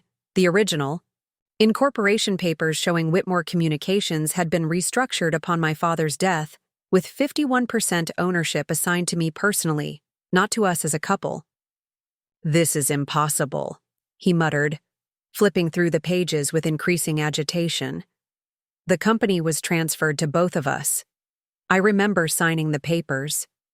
You signed transfer documents establishing Cartwright Industries as the successor entity, I corrected him. Documents that maintained my majority interest through a specialized share class structure buried in the appendices you never bothered to read. My father may have respected your technical vision, Harold, but he wasn't about to let his family's company leave Whitmore control. Harold's face had drained of color. You're lying. If you owned controlling interest, you would have exercised it before now. Why would I? We were building the company together. Your technical expertise combined with my strategic guidance and family connections made us an effective team. The fact that you believed you were the senior partner while I was actually controlling the company was irrelevant as long as we shared the same goals. He sank onto the sofa, the document still clutched in his hand. If this is true, and I'm not conceding it is, why reveal it now? Why wait 40 years? 42 years, I corrected gently. And I'm revealing it now because you chose to end our partnership, both personal and professional. You decided I was disposable, Harold. An aging wife easily replaced with a younger model, an insignificant contributor to the company easily dismissed with a generous settlement that represents a fraction of what I've built. His executive instincts finally began to reassert themselves, his mind visibly shifting from emotional reaction to tactical assessment. These old documents don't give you control of Cartwright Industries today. The company has been restructured multiple times since then. Indeed it has, I agreed, returning to my seat. Each restructuring meticulously documented and preserved through corporate entities you never noticed, maintaining my controlling position through increasingly complex mechanisms as the company grew. Harold's expression hardened into the calculating look I knew so well, the expression he wore when developing counter-strategies during corporate crises. "So this is your play," he said, his voice regaining some of its authoritative resonance. "Use some ancient documents and shell companies to claim ownership, then demand a larger divorce settlement. Fine. Name your price." I laughed then, a genuine laugh that seemed to startle him. "Oh, Harold, you still don't understand. This isn't a negotiating tactic. This is simply the truth emerging after decades of comfortable fiction. I don't want a larger settlement. I want acknowledgement of what is already mine. Controlling interest in Cartwright Industries." He stood abruptly, his composure cracking once more. "This is absurd. The board will never accept these claims. Spencer will tear apart whatever legal construct you've created. You can't seriously believe you can walk into Cartwright headquarters and take over a Fortune 500 company based on technicalities from the 1980s. "I don't need to walk into headquarters," I replied calmly. "I've already been controlling the company for decades, just invisibly while you enjoyed the public role. The only difference now is that my ownership will become visible to the board, shareholders, and eventually the public." Harold began pacing again, his tactical mind processing implications with visible effort. "The special board meeting," he muttered. "You knew about it somehow. That's why you triggered these patent filings now." "Sophia Hartford is quite loyal," I acknowledged, watching comprehension dawn in his eyes. "My own goddaughter," he said bitterly. "Another connection I never questioned." "You've benefited enormously from connections you never questioned, Harold. My family's political influence, my social networks, my financial acumen, all deployed in service to your company while you basked in public recognition." He stopped pacing suddenly, a new calculation visibly forming behind his eyes. "Veronica," he said, "she contacted you, didn't she? What did she tell you?" The unexpected pivot to Veronica suggested a level of paranoia I hadn't anticipated quite this early. "She reached out," I confirmed. "I haven't responded substantively." "Whatever she said, it's not true," he insisted, an edge of desperation entering his voice. "She doesn't understand the complexity of our relationship, Beatrice. 42 years can't be dismissed so easily." "I agree," I said quietly, "which is why your sudden decision to end our marriage with divorce papers delivered on company letterhead was so revealing. It demonstrated precisely how little you valued those 42 years." Harold moved toward me, his expression shifting to the conciliatory mask he wore during corporate negotiations when he needed to de-escalate a crisis. "I acted hastily, I admit that. The situation with Veronica, it's not what you think. We can discuss reconciliation if that's what you want." The transparent calculation behind his sudden willingness to reconcile might have been hurtful if it weren't so predictable. Harold had never abandoned a strategic position unless he saw it as his only option to protect core assets. "What I want," I said firmly, "is for you to understand reality as it actually exists, not as you've imagined it for decades. Cartwright Industries has always been a Whitmore company with you as its public face. I allowed that arrangement because it served both our interests. Now it doesn't." He knelt beside my chair in a gesture that would have seemed sincere to anyone who didn't know him as I did. "Beatrice, please. We've built something remarkable together. Don't destroy it out of revenge." "Revenge?" I echoed, studying him with genuine curiosity. "Is that what you think this is about?" "Harold, I'm not destroying anything. I'm simply claiming open ownership of what has always been mine. The company will continue, perhaps stronger than before when it has leadership aligned with actual ownership. You can't possibly think you can run Cartwright Industries," he said, a flicker of his inherent condescension breaking through the conciliatory facade. The technical complexities, the market dynamics, the regulatory challenges. These require expertise you don't possess. I've been directing strategic decisions for decades while you presented them as your own, I reminded him. But you're right that the company needs strong technical leadership. Just not yours, necessarily. Harold's expression froze. What does that mean? It means that Jeffrey will be joining the executive leadership team, providing technical vision, while I focus on strategic direction. Jeffrey? Harold stood abruptly, genuine shock replacing calculation. Jeffrey has shown no interest in Cartwright. He's been playing with his sustainable buildings and environmental projects for years. Playing? I raised an eyebrow.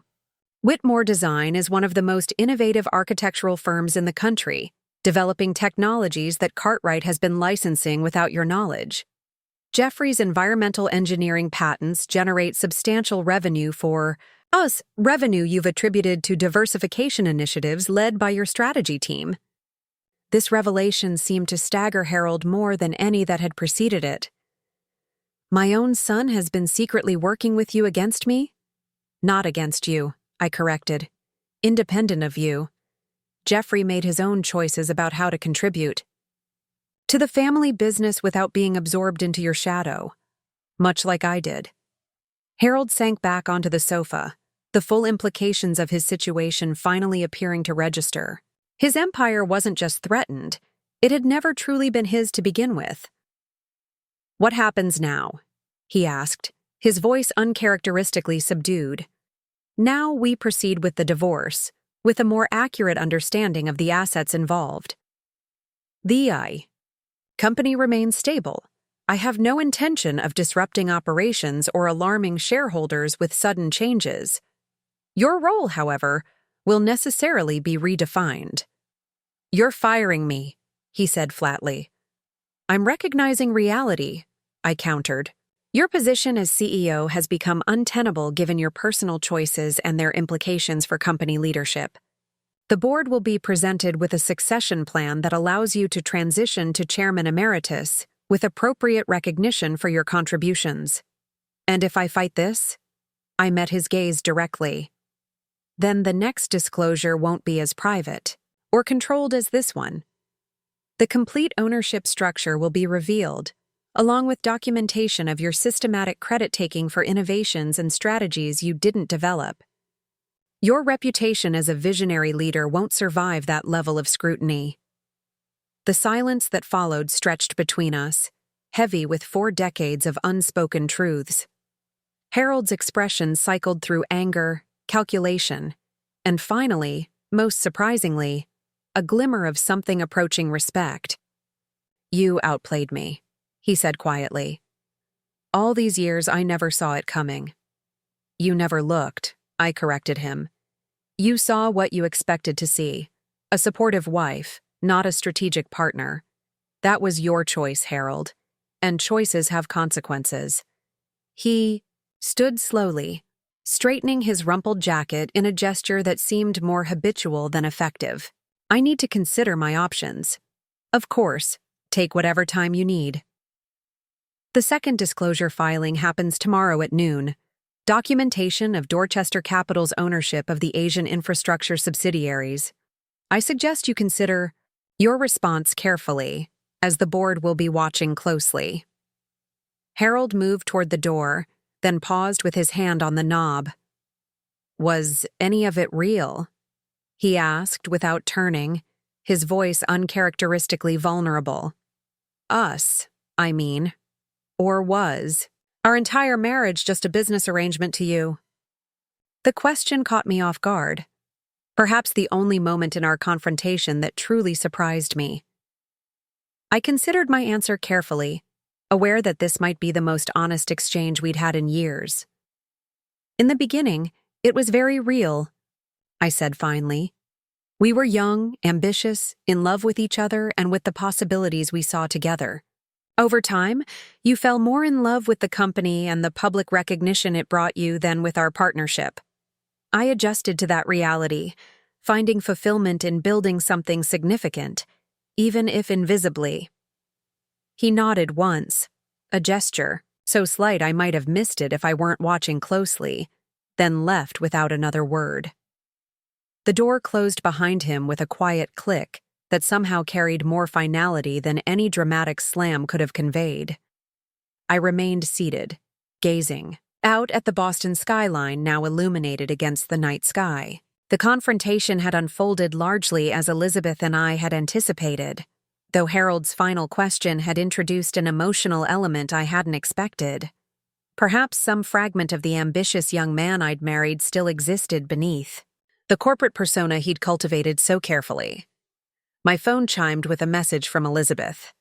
Montgomery called, requesting urgent meeting tomorrow to discuss resolution options. First phase exactly as projected.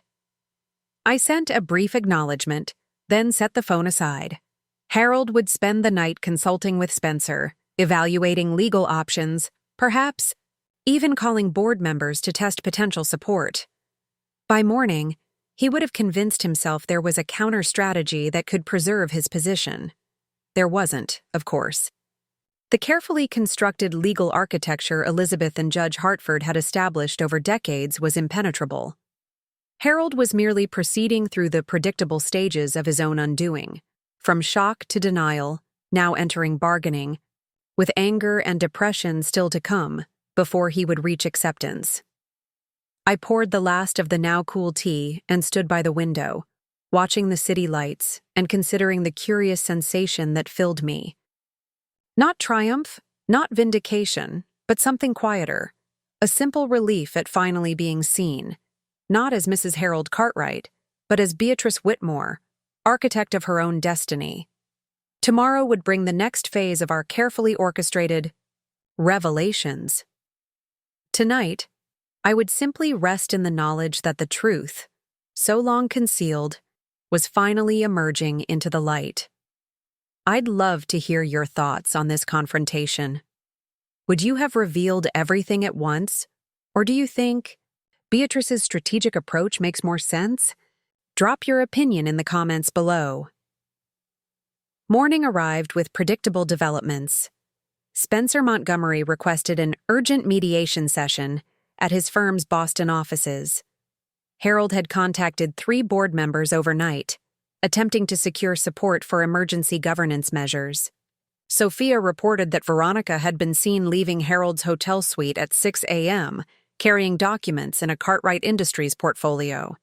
I observed these maneuvers with the detached interest of a chess player watching an opponent's desperate gambit when checkmate is already inevitable. The second disclosure, revealing Dorchester Capital's ownership of Cartwright's Asian infrastructure subsidiaries, was scheduled for noon, and Harold was scrambling to establish defensive positions. Before that revelation further weakened his standing, he's called an emergency executive committee meeting for 10 a.m. at Spencer's office, Sophia texted. Full C-suite attendance required, highest confidentiality. Veronica distributing non-disclosure agreements. I forwarded this information to Elizabeth, adding, proceed with Phase 2 disclosure as scheduled. No adjustments needed. Jeffrey arrived at my suite at 9:30, having spent the night processing everything I'd revealed the previous day. His expression was thoughtful, but resolved as he accepted the coffee I offered. Dad called me at midnight, he said without preamble, offered me COO position with accelerated path to CEO if I'd support him against your hostile takeover attempt. His words. And your response? I asked, though I suspected I already knew. Jeffrey's smile held a touch of his father's sharpness, but tempered with my more measured approach. I told him I needed to review the full ownership documentation and legal standing before making any commitments. Then I called Judge Hartford, who confirmed everything you told me. William has always been thorough in his record-keeping, I acknowledged. What's your position now that you've had time to consider? My son set down his coffee cup and met my gaze directly. I want to be clear about my role in whatever comes next. Whitmore Design remains my primary focus. I won't abandon the environmental work we're doing. But I also won't stand by while Dad tries to erase your contributions to Cartwright Industries. That's essentially the position I hoped you'd take, I told him. Your technical expertise is valuable to Cartwright, but not at the expense of your own company's mission. The arrangement I envision would have you serving as technical advisory director, influencing strategic direction without daily operational responsibilities. Jeffrey nodded slowly. That's acceptable, though Dad won't see it that way. Your father sees most situations in absolute terms, total victory or complete defeat. It's been both his strength and his fundamental limitation as a leader. I checked my watch. The second disclosure filing occurs in 2 hours. Are you prepared for the fallout? As much as anyone can be, Jeffrey replied. Though I'm still struggling to fully comprehend how you managed to build this shadow ownership structure for decades without anyone, including me, realizing it. People see what they expect to see, I said simply. Your father expected a supportive wife handling social obligations. The board expected a dignified corporate spouse. Even you expected just a mother. None of you thought to look for the strategist behind those roles. His expression registered a complex mixture of admiration and regret. I should have seen more clearly. We all have blind spots, Jeffrey. What matters is how we respond when they're finally revealed to us. I squeezed his hand briefly. Now, shall we prepare for Spencer's inevitable settlement offer? At precisely 11:15, Spencer Montgomery's office called to request our presence for a confidential resolution discussion at 2 p.m., conveniently after the scheduled disclosure filing, but before markets closed for the day. Harold's strategy was transparent, contain the damage from the second revelation by announcing a negotiated solution before investors could fully react. Elizabeth arrived at my suite shortly before noon, elegant in a charcoal suit that projected unflinching authority. The Asian infrastructure filing is ready, she confirmed. Once submitted, it will reveal that Dover Strategic Holdings, a subsidiary of Dorchester Capital, owns 74% of Cartwright's Asian operations, entities that generate approximately 30% of the company's annual revenue. And the paper trail is clear? I confirmed. Impeccable, she assured me. The original acquisition occurred 15 years ago when Harold dismissed your suggestion to invest directly in regional infrastructure rather than licensing existing networks. Dover Strategic acquired the assets while Cartwright paid ever-increasing usage fees, never realizing they were essentially paying dividends to your holding company. At noon precisely, Elizabeth initiated the filing while Jeffrey and I watched in silence. Within minutes, financial news alerts began appearing. Bloomberg, Reuters, and the Wall Street Journal, all noting the unusual disclosure that a significant portion of Cartwright Industries' Asian business appeared to be controlled by an unknown investment entity. My phone registered an incoming call from Harold, which I declined. Moments later, a text message appeared. This won't end well for anyone. Last chance to negotiate privately before the company is damaged beyond repair. I showed the message to Elizabeth, who raised a skeptical eyebrow. Classic intimidation. Tactic. He's trying to create the impression that your actions are harming the company, rather than simply revealing its true ownership structure. It's consistent with how he's responded to challenges throughout his career, I agreed. When faced with unassailable facts, change the narrative to make the messenger appear destructive. The next 2 hours brought a flurry of activity, calls from board members seeking clarification, financial analysts requesting statements, even several inquiries from business journalists who had begun connecting dots between Dorchester Capital and the Whitmore family. I directed all communications through Elizabeth's office, maintaining my deliberate silence while Harold undoubtedly scrambled to control the narrative. At 1:45, we departed for Spencer Montgomery's office in the financial district. The Black town car provided a momentary sanctuary from the accelerating pace of events, a quiet space to prepare for the confrontation ahead. Harold will attempt to position this as a family dispute that threatens the company, Elizabeth predicted, reviewing her notes. He'll propose a compromise that acknowledges some ownership stake for you, but preserves his control of operations and corporate governance, while simultaneously suggesting that further disclosures would constitute irresponsible damage to shareholder value, I added. Jeffrey, seated across from us, shook his head slightly. He still doesn't understand the full extent of it, does he? He thinks this is a negotiable situation rather than a fundamental reality being revealed. Your father has spent 42 years believing his own carefully constructed narrative, I replied. That level of self-deception doesn't dissolve overnight, even when confronted with documentary evidence. Spencer Montgomery's office occupied 3 floors of a gleaming downtown tower, a testament to the profitable intersection of corporate law and Boston's old money networks. The reception area projected exactly the impression Spencer had always cultivated, traditional power wrapped in contemporary sophistication. The receptionist led us to a large conference room where Harold was already seated alongside Spencer and 2 junior attorneys. Veronica was notably absent, a tactical decision that suggested Harold was attempting to frame this as a legitimate business negotiation rather than the aftermath of personal betrayal. Harold stood as we entered, his expression carefully controlled, though the tightness around his eyes betrayed his stress.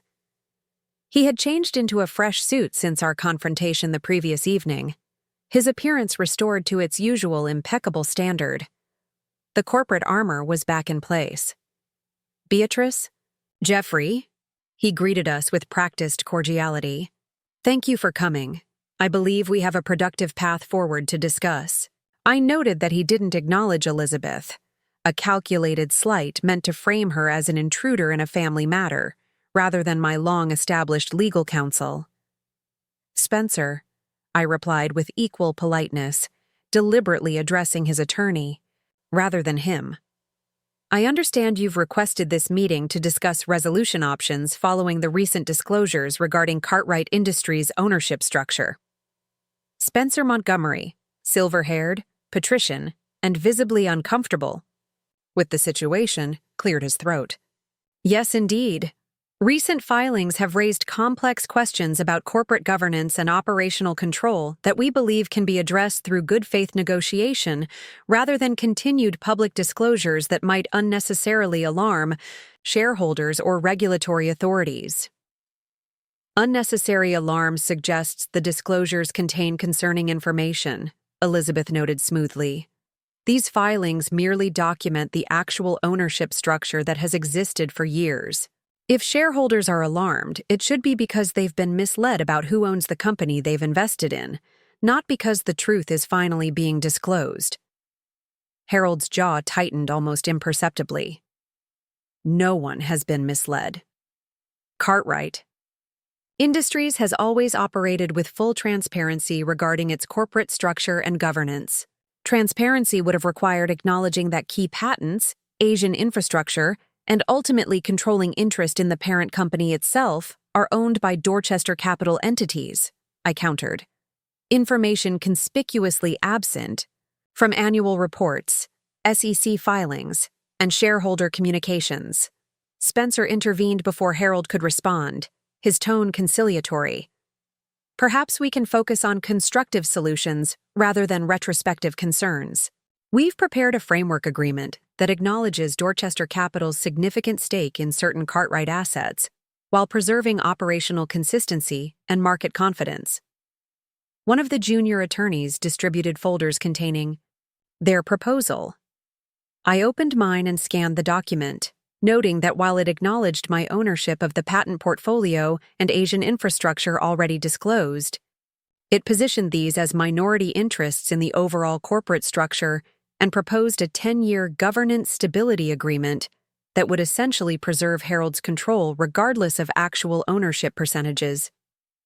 This is creative fiction, Elizabeth observed after reviewing the document.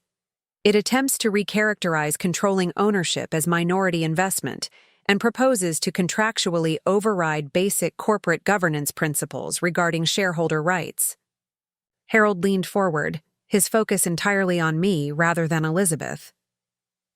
Beatrice, whatever your technical ownership position, and we're not conceding the full extent you've claimed, The practical reality is that Cartwright Industries requires stability and consistent leadership to maintain market position and shareholder value.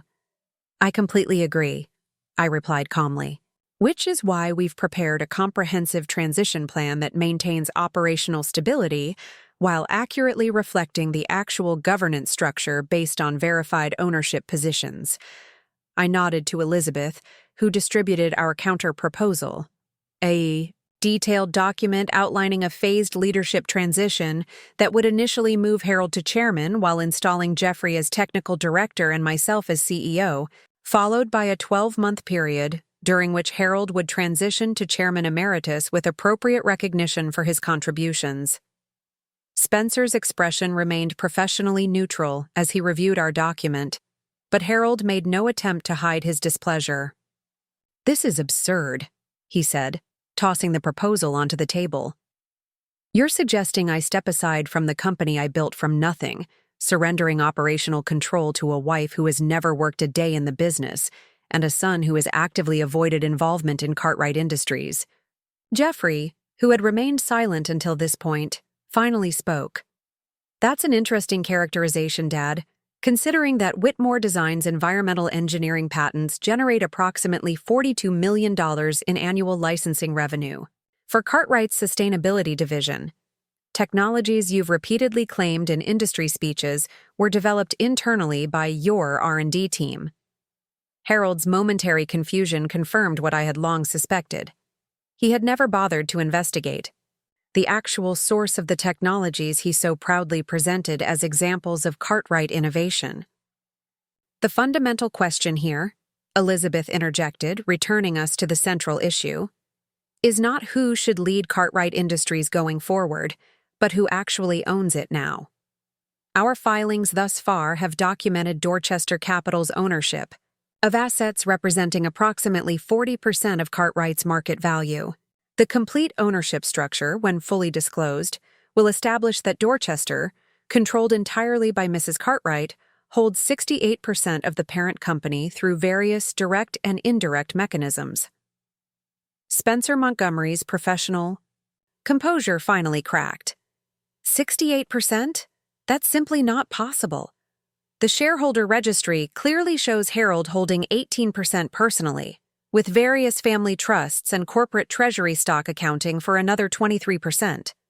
The remaining shares are publicly traded or held by institutional investors. "The publicly available shareholder registry shows what it's designed to show," Elizabeth confirmed. "What it doesn't reflect is the complex ownership structure established through specialized share classes, holding companies, and offshore entities that collectively give Dorchester controlling interest when fully consolidated." Harold's expression had shifted from anger to something approaching genuine bewilderment. "This is fabrication. I would know if someone, even my wife, had somehow acquired controlling interest in my company." "Would you?" I asked quietly. "You've signed hundreds of corporate documents over the years without reading them fully. You've approved complex financing structures without understanding their ownership implications. You've celebrated strategic acquisitions without investigating who was on the other side of the transaction. Your certainty is based on assumption, not knowledge." Spencer, recovering his professional equilibrium, adopted a more measured tone. "These are extraordinary claims that would require extraordinary documentation. If such ownership truly exists, why has it remained hidden for decades, and why reveal it now in this confrontational manner?" "It remained hidden because I chose not to disrupt the effective working partnership Harold and I maintained," I explained. "As for why now, that became necessary when Harold decided to end our marriage and attempted to dismiss me with a settlement that represented a fraction of what I actually own." Harold stood abruptly, pacing to the window and back in a physical manifestation of his internal struggle. "Even if, and I'm not conceding this, even if some technical ownership position exists on paper, the practical reality is that I am Cartwright Industries to the market, to customers, to the industry. My vision and leadership built this company's reputation. You can't simply replace that based on legal technicalities." "No one is dismissing your contributions, Harold," I said, my voice deliberately gentle. Your technical vision and public leadership have been essential components of Cartwright's success. What I'm asking you to acknowledge is that those components existed alongside my strategic direction and financial architecture, elements that have been equally essential, but deliberately kept invisible at your insistence. Before Harold could respond, Spencer's assistant entered with an urgent message, which she delivered in a hushed voice. Spencer's expression tightened as he nodded acknowledgement. It seems, he announced after she departed, that Bloomberg is reporting another filing has just been registered, this one documenting Dorchester Capital's ownership of Cartwright's European operations through an entity called Blackwood Investments. The report specifies that these operations represent approximately 25% of Cartwright's annual revenue. Harold turned to me, genuine shock replacing calculation. You scheduled another disclosure during this meeting, while we're supposedly negotiating in good faith? The cascading disclosure timeline was established before you requested this meeting, I explained calmly. Each revelation is simply documenting reality that has existed for years. Nothing is changing about Cartwright Industries except the public understanding of who owns it. Jeffrey checked his phone, then added, Cartwright stock is down 4% on the news as analysts attempt to understand the implications. The market doesn't appreciate surprises or uncertainty. This is your doing, Harold said bitterly. Your disclosures are damaging the company's value. No, I corrected him. Your resistance to acknowledging reality is creating uncertainty. A simple statement confirming the ownership structure and presenting a stable transition plan would likely reverse any temporary market reaction. Spencer Montgomery, ever the pragmatist, intervened again. Perhaps we should adjourn briefly to consider implications of this latest development. Harold, I believe we need to consult privately. As Spencer led Harold and his junior attorneys to an adjoining conference room, Elizabeth, Jeffrey, and I remained seated, observing the controlled chaos we had deliberately orchestrated. He still doesn't truly believe it, Jeffrey noted quietly.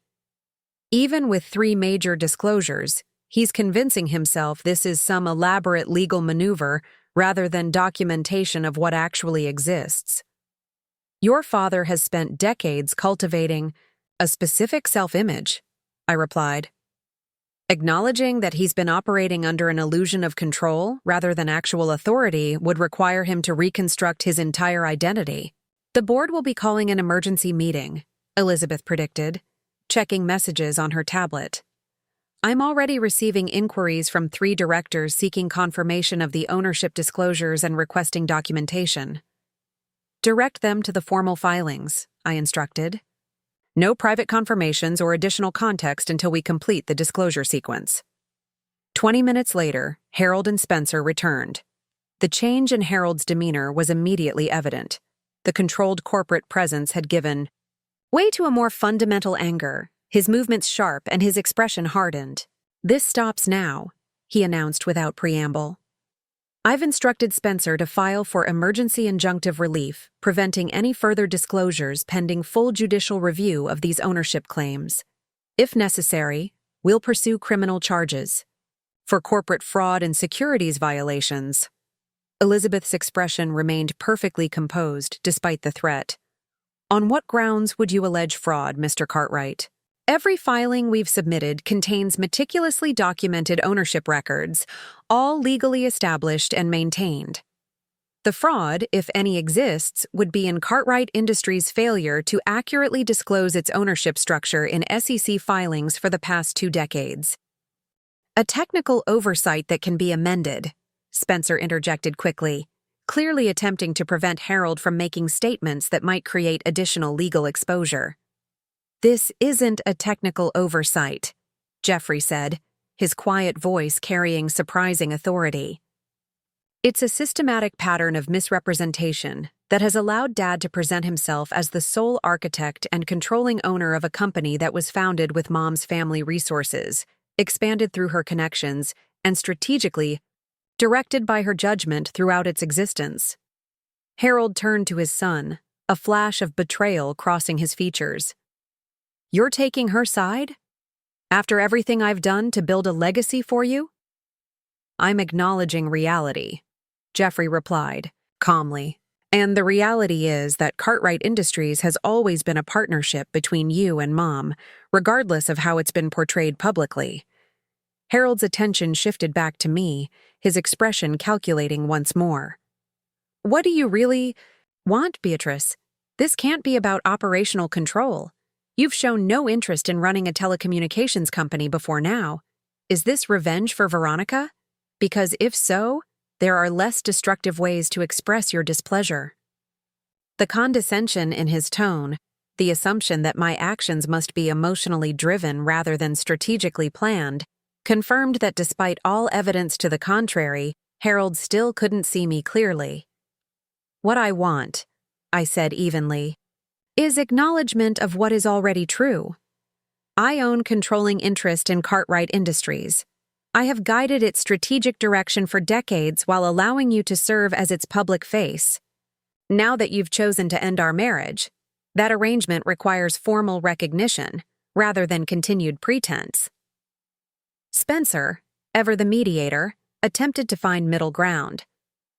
Perhaps a structured transition that allows Harold to maintain his leadership role while acknowledging Mrs. Cartwright's ownership position would serve everyone's interests. The company needs stability during this period of clarification. The transition plan we've proposed provides exactly that stability, Elizabeth pointed out. Mr. Cartwright remains as chairman for 12 months while operational leadership shifts, in a coordinated manner that protects shareholder value and market confidence. Harold shook his head dismissively. I won't be a figurehead in my own company. It's not your company, I said simply. It never has been. Not entirely. The sooner you accept that reality, the sooner we can establish a transition that preserves your dignity and legacy while acknowledging the actual ownership structure. For a moment, genuine vulnerability flickered across Harold's features. Perhaps the first honest emotion he had shown throughout our confrontation. Then the corporate mask reasserted itself. This meeting is over, he announced, gathering his papers. Spencer will proceed with the injunction request. Beatrice, I suggest you consider carefully what you're risking here. If these disclosures continue, the damage to Cartwright Industries could be severe, affecting thousands of employees, shareholders, and your own financial position. It was his final attempt at intimidation, positioning himself as the responsible protector of the Bao company while framing me as the reckless destroyer. In many ways, it was the same dynamic he had cultivated throughout our marriage. Harold the builder, Beatrice the decorative accessory who shouldn't meddle in serious matters. The risk lies in continued denial, not in disclosure, I replied calmly. The final ownership filing happens tomorrow at 10 a.m., revealing Dorchester Capital's consolidated controlling interest in Cartwright Industries. You have until then to decide whether you'll join us in presenting a united transition plan to the board and shareholders, or whether you'll continue fighting an unwinnable battle against documented reality. With that, our meeting effectively ended. Harold departed with Spencer without further acknowledgement, his rigid posture communicating the anger he was barely containing. Jeffrey, Elizabeth, and I remained seated, allowing several minutes to pass before gathering our materials to leave. He'll pursue the injunction, Elizabeth confirmed as we walked toward the elevator. Judge Hartford is already prepared to deny it based on the clear documentation supporting our filings. Harold's legal position is fundamentally untenable. The board will be divided, Jeffrey predicted, checking messages on his phone. 3 directors have already reached out to me privately, trying to understand what's happening and whose version of events they should believe. By this time tomorrow, belief will be irrelevant, I noted as we entered the elevator. The complete ownership documentation will establish fact beyond any reasonable dispute. As we descended toward the lobby, I experienced a curious emotional dichotomy. Satisfaction at the execution of a strategy decades in the planning, but also a quiet sadness for the man who still couldn't see me clearly even when confronted with incontrovertible evidence of my capabilities. Harold's countermove, the threatened injunction, was exactly what we had anticipated. A predictable reaction from a man whose authority was being challenged in the only way he truly understood: legal documentation of actual ownership. His inability to accept reality despite mounting evidence was simultaneously his greatest weakness and the quality that had allowed him to build Cartwright's public persona over decades of determined self-promotion. Tomorrow would bring the final revelation, and, with it, the inevitable restructuring of both Cartwright Industries and Harold's perception of the woman he had so profoundly underestimated for 42 years. What do you think Harold will do next? Will he accept reality or make one last desperate move? Share your predictions in the comments below. The morning of the final disclosure dawned with an unusual clarity, both literal and metaphorical. As I stood at the window of my Four Seasons suite watching Boston awaken, I felt a profound sense of finality.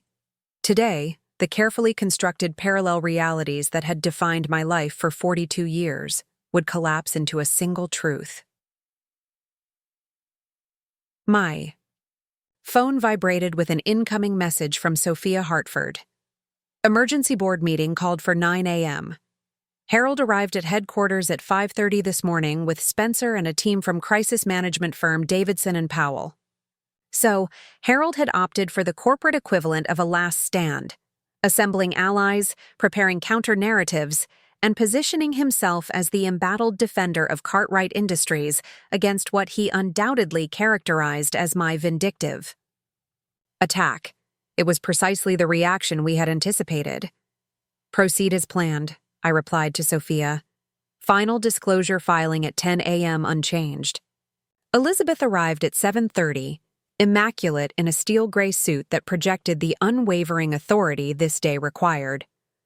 Judge Hartford reports that Harold's injunction request was filed at midnight and has already been denied on procedural grounds. The documentation we've submitted is simply too comprehensive to be credibly challenged. And the board meeting? I asked, though I already knew its purpose. A desperate attempt to secure votes for emergency bylaw amendments that would temporarily freeze major ownership changes, Elizabeth confirmed, legally ineffective against already existing ownership. But Harold likely hopes to create enough corporate governance confusion to delay the inevitable. Jeffrey joined us an hour later, his expression reflecting both resolution and a touch of sadness. Dad called me at 6 a.m., he reported. Offered to make me CEO immediately if I'd publicly oppose your hostile takeover and sign an affidavit questioning your mental competence. I raised an eyebrow. Mental competence? That's the direction he's chosen? Apparently so, Jeffrey confirmed. His exact words were that your obsessive documentation and secret planning over decades demonstrates a concerning pattern of paranoid behavior that raises serious questions about fitness for corporate leadership. Despite everything, I couldn't help but appreciate the irony. The meticulous record-keeping and strategic foresight that had allowed me to build a controlling interest in Cartwright Industries was now being positioned as evidence of mental instability rather than business acumen. And your response? Elizabeth asked Jeffrey. I told him I'd reviewed the complete ownership documentation with independent counsel and found it legally unassailable. Then I suggested he focus on preserving his legacy rather than destroying it with desperate tactics that won't withstand scrutiny. At 9:45, we departed for Cartwright Industries' Boston headquarters, not the main corporate campus in Westlake, but the East Coast Operations Center where the board meeting was underway. The timing was deliberate, ensuring we would arrive precisely as the final ownership disclosure was being processed. The atmosphere in the town car was one of focused anticipation. We weren't staging a corporate coup in the traditional sense. We were simply revealing the ownership structure that had existed for years beneath the carefully maintained fiction of Harold's sole control. Reuters is reporting unusual trading volume in Cartwright stock, Elizabeth noted, checking her tablet. Down 3% in pre-market on rumors of significant corporate governance changes. The market dislikes uncertainty, I observed. Once the bow Complete ownership structure is confirmed, and a stable transition plan announced that volatility should resolve quickly. As we approached Cartwright's Boston headquarters, a gleaming tower of glass and steel that Harold had insisted on designing to project the corporate image he so carefully cultivated, I felt a momentary pang of something approaching nostalgia. Not regret, certainly, but acknowledgement of the complex partnership that had built this company, however unequal the public recognition had been. At precisely 10 a.m., as our car pulled up to the building's main entrance, Elizabeth received confirmation that the final filing had been processed, the comprehensive documentation revealing Dorchester Capital's consolidated 68% controlling interest in Cartwright Industries, with me as Dorchester's sole owner and controlling shareholder. The security officers in the lobby recognized Jeffrey immediately, but their expressions registered confusion at seeing me. The CEO's wife, who typically appeared only at corporate social functions, now arriving at headquarters during an emergency board meeting with legal counsel in tow. "Mrs. Cartwright," the security director greeted me uncertainly. "We weren't informed you'd be visiting today." "That's understandable," I replied with a polite smile. "Please inform the board that Beatrice Whitmore Cartwright, majority shareholder of Cartwright Industries, has arrived with technical director Jeffrey Cartwright and legal counsel." His eyes widened slightly at the title I'd used, but years of professional training prevailed as he made the call to the executive floor. Moments later, a visibly flustered executive assistant appeared to escort us to the boardroom. "The meeting is in progress, Mrs. Cartwright," she explained nervously. Mr. Cartwright gave explicit instructions that there were to be no interruptions. "I'm certain he did," I acknowledged. "However, as the controlling shareholder of Cartwright Industries, I'm not subject to those restrictions. Please announce us immediately." The confidence in my tone left no room for further hesitation. She nodded once and led us to the imposing double doors of the main boardroom. The scene that greeted us as those doors opened would remain etched in my memory for years to come. Harold stood at the head of the long mahogany table, mid-sentence in what appeared to be an impassioned address to the 12 board members seated around him. Veronica Winters sat to his right, taking notes with a focused efficiency that, under different circumstances, I might have admired. Spencer Montgomery stood near the room's large display screen, which showed a complex organizational chart labeled Actual Cartwright Industries Ownership Structure. The irony of Harold presenting his version of the company's ownership structure, at precisely the moment when the actual documentation was being filed, was almost poetic in its timing. Every head turned as we entered. Expressions ranging from surprise to confusion to, in Harold's case, a flash of undisguised anger quickly masked by corporate composure. "Beatrice," he acknowledged stiffly. "This is a closed board meeting dealing with sensitive corporate matters. I'm afraid I'll have to ask you to wait elsewhere until we've concluded." I met his gaze steadily. "That won't be necessary, Harold. As controlling shareholder of Cartwright Industries, I have every right to attend this or any board meeting." Murmur ran through the directors at this statement. Harold's expression hardened. "As I was just explaining to the board," he countered smoothly, "the complex legal claims you've been advancing contain significant mischaracterizations that our corporate counsel is currently addressing. In the meantime, this remains a properly, constituted meeting of the Cartwright Industries board under my chairmanship." I nodded to Elizabeth, who stepped forward and distributed folders to each board member. "Directors, you'll find in these materials the complete filed documentation confirming that Dorchester Capital Partners, solely owned by Beatrice Whitmore Cartwright, holds consolidated controlling interest of 68% in Cartwright Industries through various direct and indirect mechanisms, all legally established and maintained over the past 25 years. I moved to the center of the room, deliberately positioning myself so that all directors could see me clearly. For this moment, perhaps the most consequential of my business life, I had chosen to wear not the understated elegance that had been my corporate wife uniform for decades, but a sharply tailored navy suit that projected unmistakable authority. "Directors," I began, my voice calm but carrying. For 42 years, I have been an invisible partner in building Cartwright Industries, providing strategic direction, financial architecture, and critical connections while Harold served as the company's public face. That arrangement worked effectively while we operated as partners in both business and marriage. I gestured toward the documents Elizabeth had distributed. What you're now reviewing is not a hostile takeover attempt or a vindictive response to personal circumstances. It is simply documentation of the ownership structure that has existed for many years, filed now because Harold's decision to end our marriage necessitates formal recognition of who actually owns and controls this company.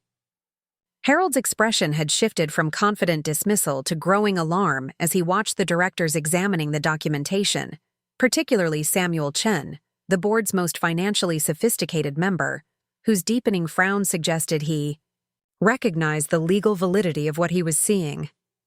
These documents appear to establish a legitimate ownership chain, Chen observed, looking up from the folder. If accurate, they indicate that Mrs. Cartwright does indeed control majority interest in Cartwright Industries through this Dorchester entity. They are not just accurate, they are incontrovertible, Elizabeth confirmed. Every transaction has been meticulously documented, every ownership transfer legally executed and recorded. What they reveal is simply the reality that has existed while the company operated under a different public narrative.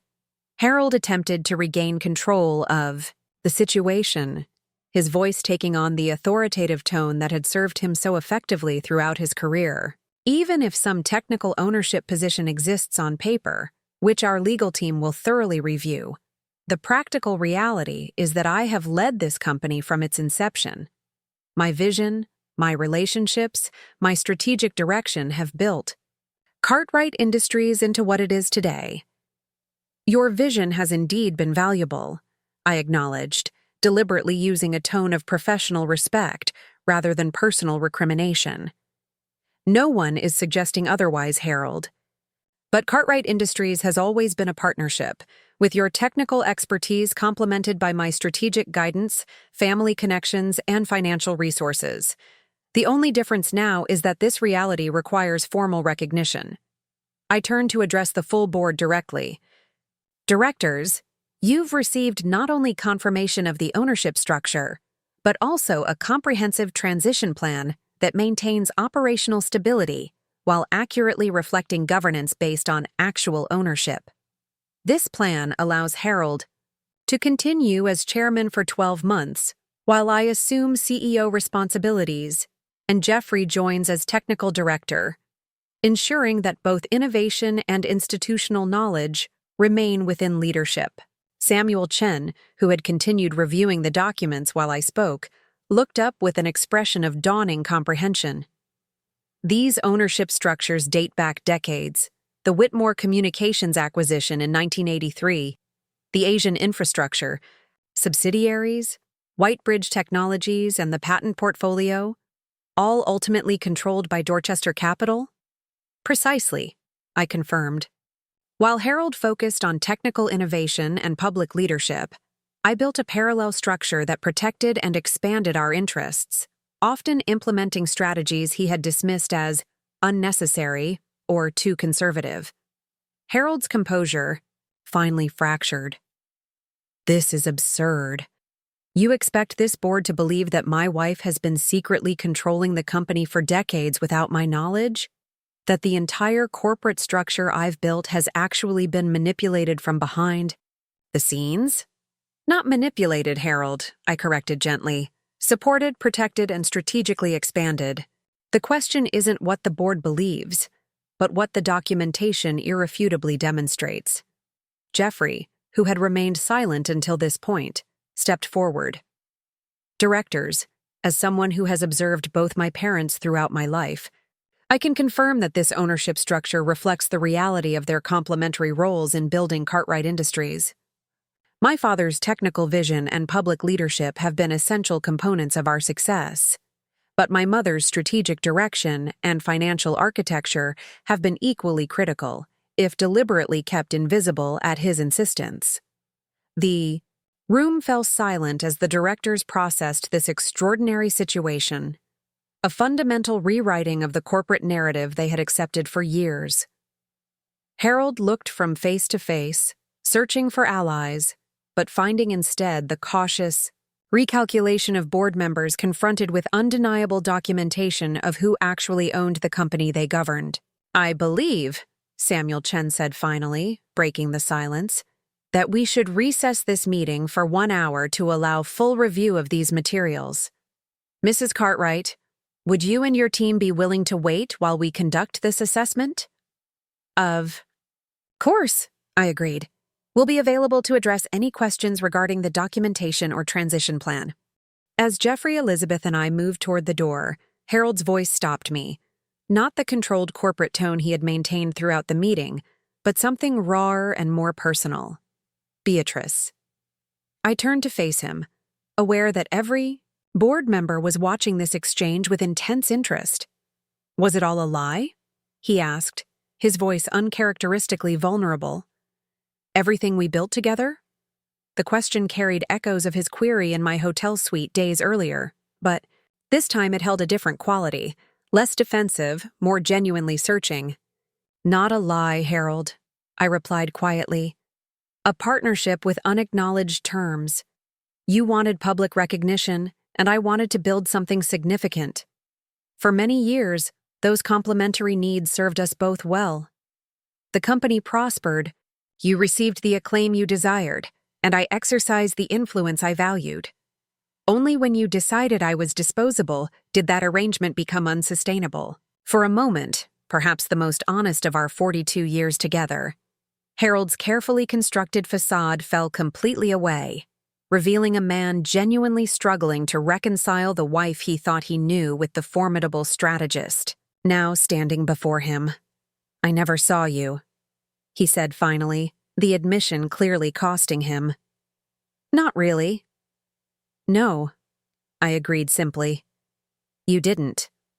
With that, I turned and left the boardroom, Jeffrey and Elizabeth following behind. We were escorted to a nearby conference room to await the board's deliberations. "He's finally beginning to understand," Jeffrey observed once we were alone. "Though I suspect full comprehension will take much longer.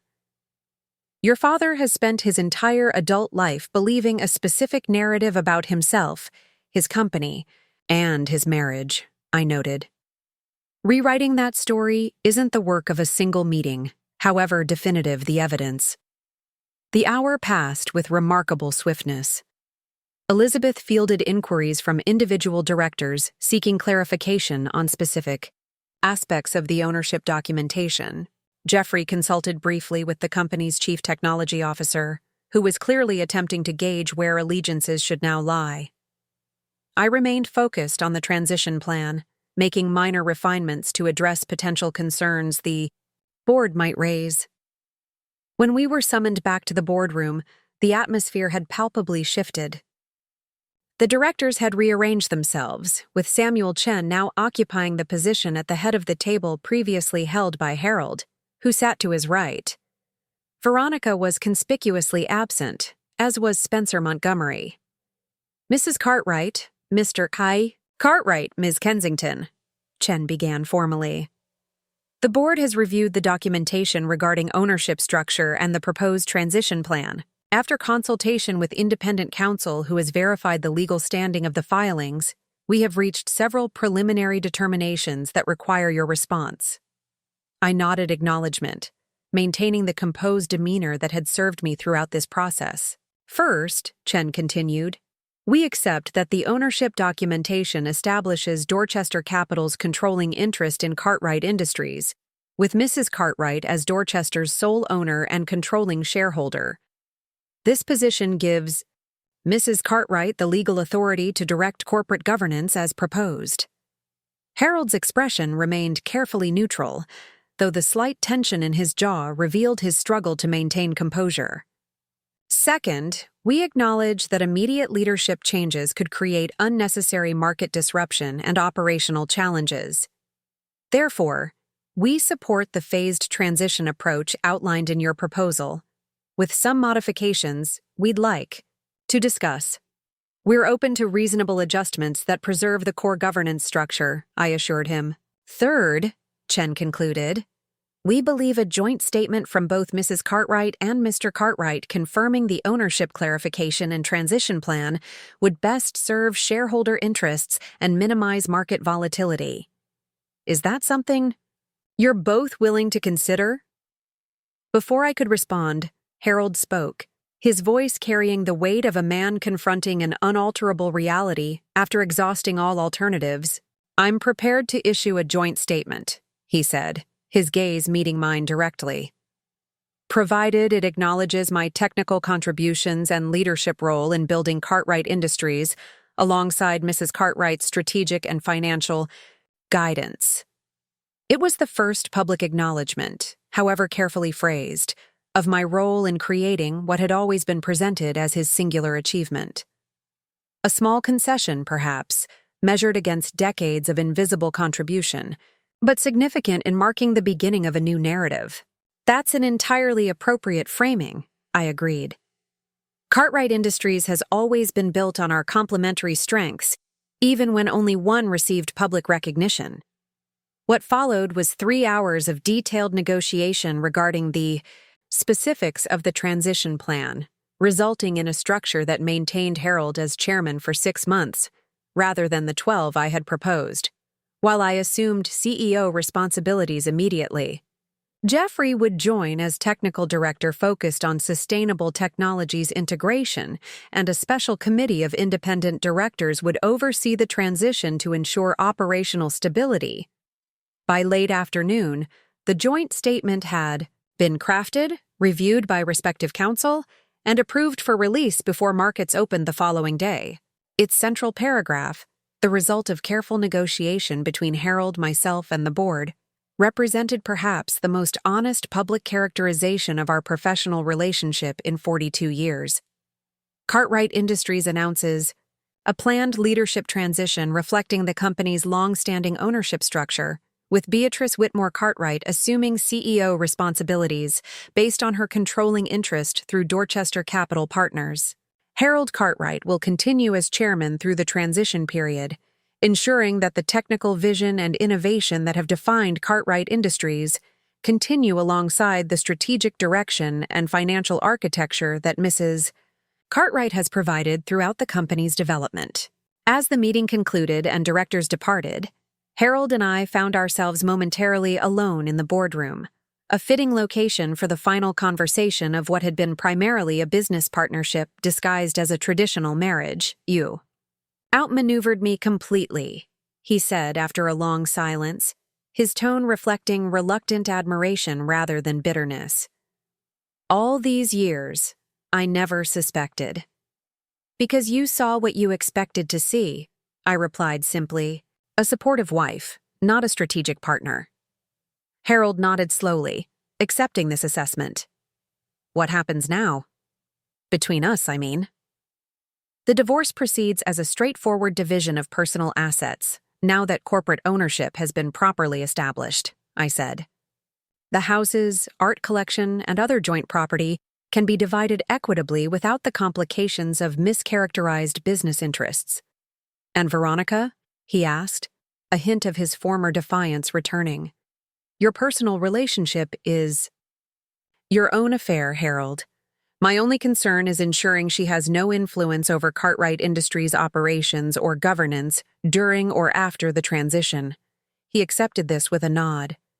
She's already resigned as executive vice president. She's reconsidering her position in light of recent developments. I allowed myself a small smile at that revelation.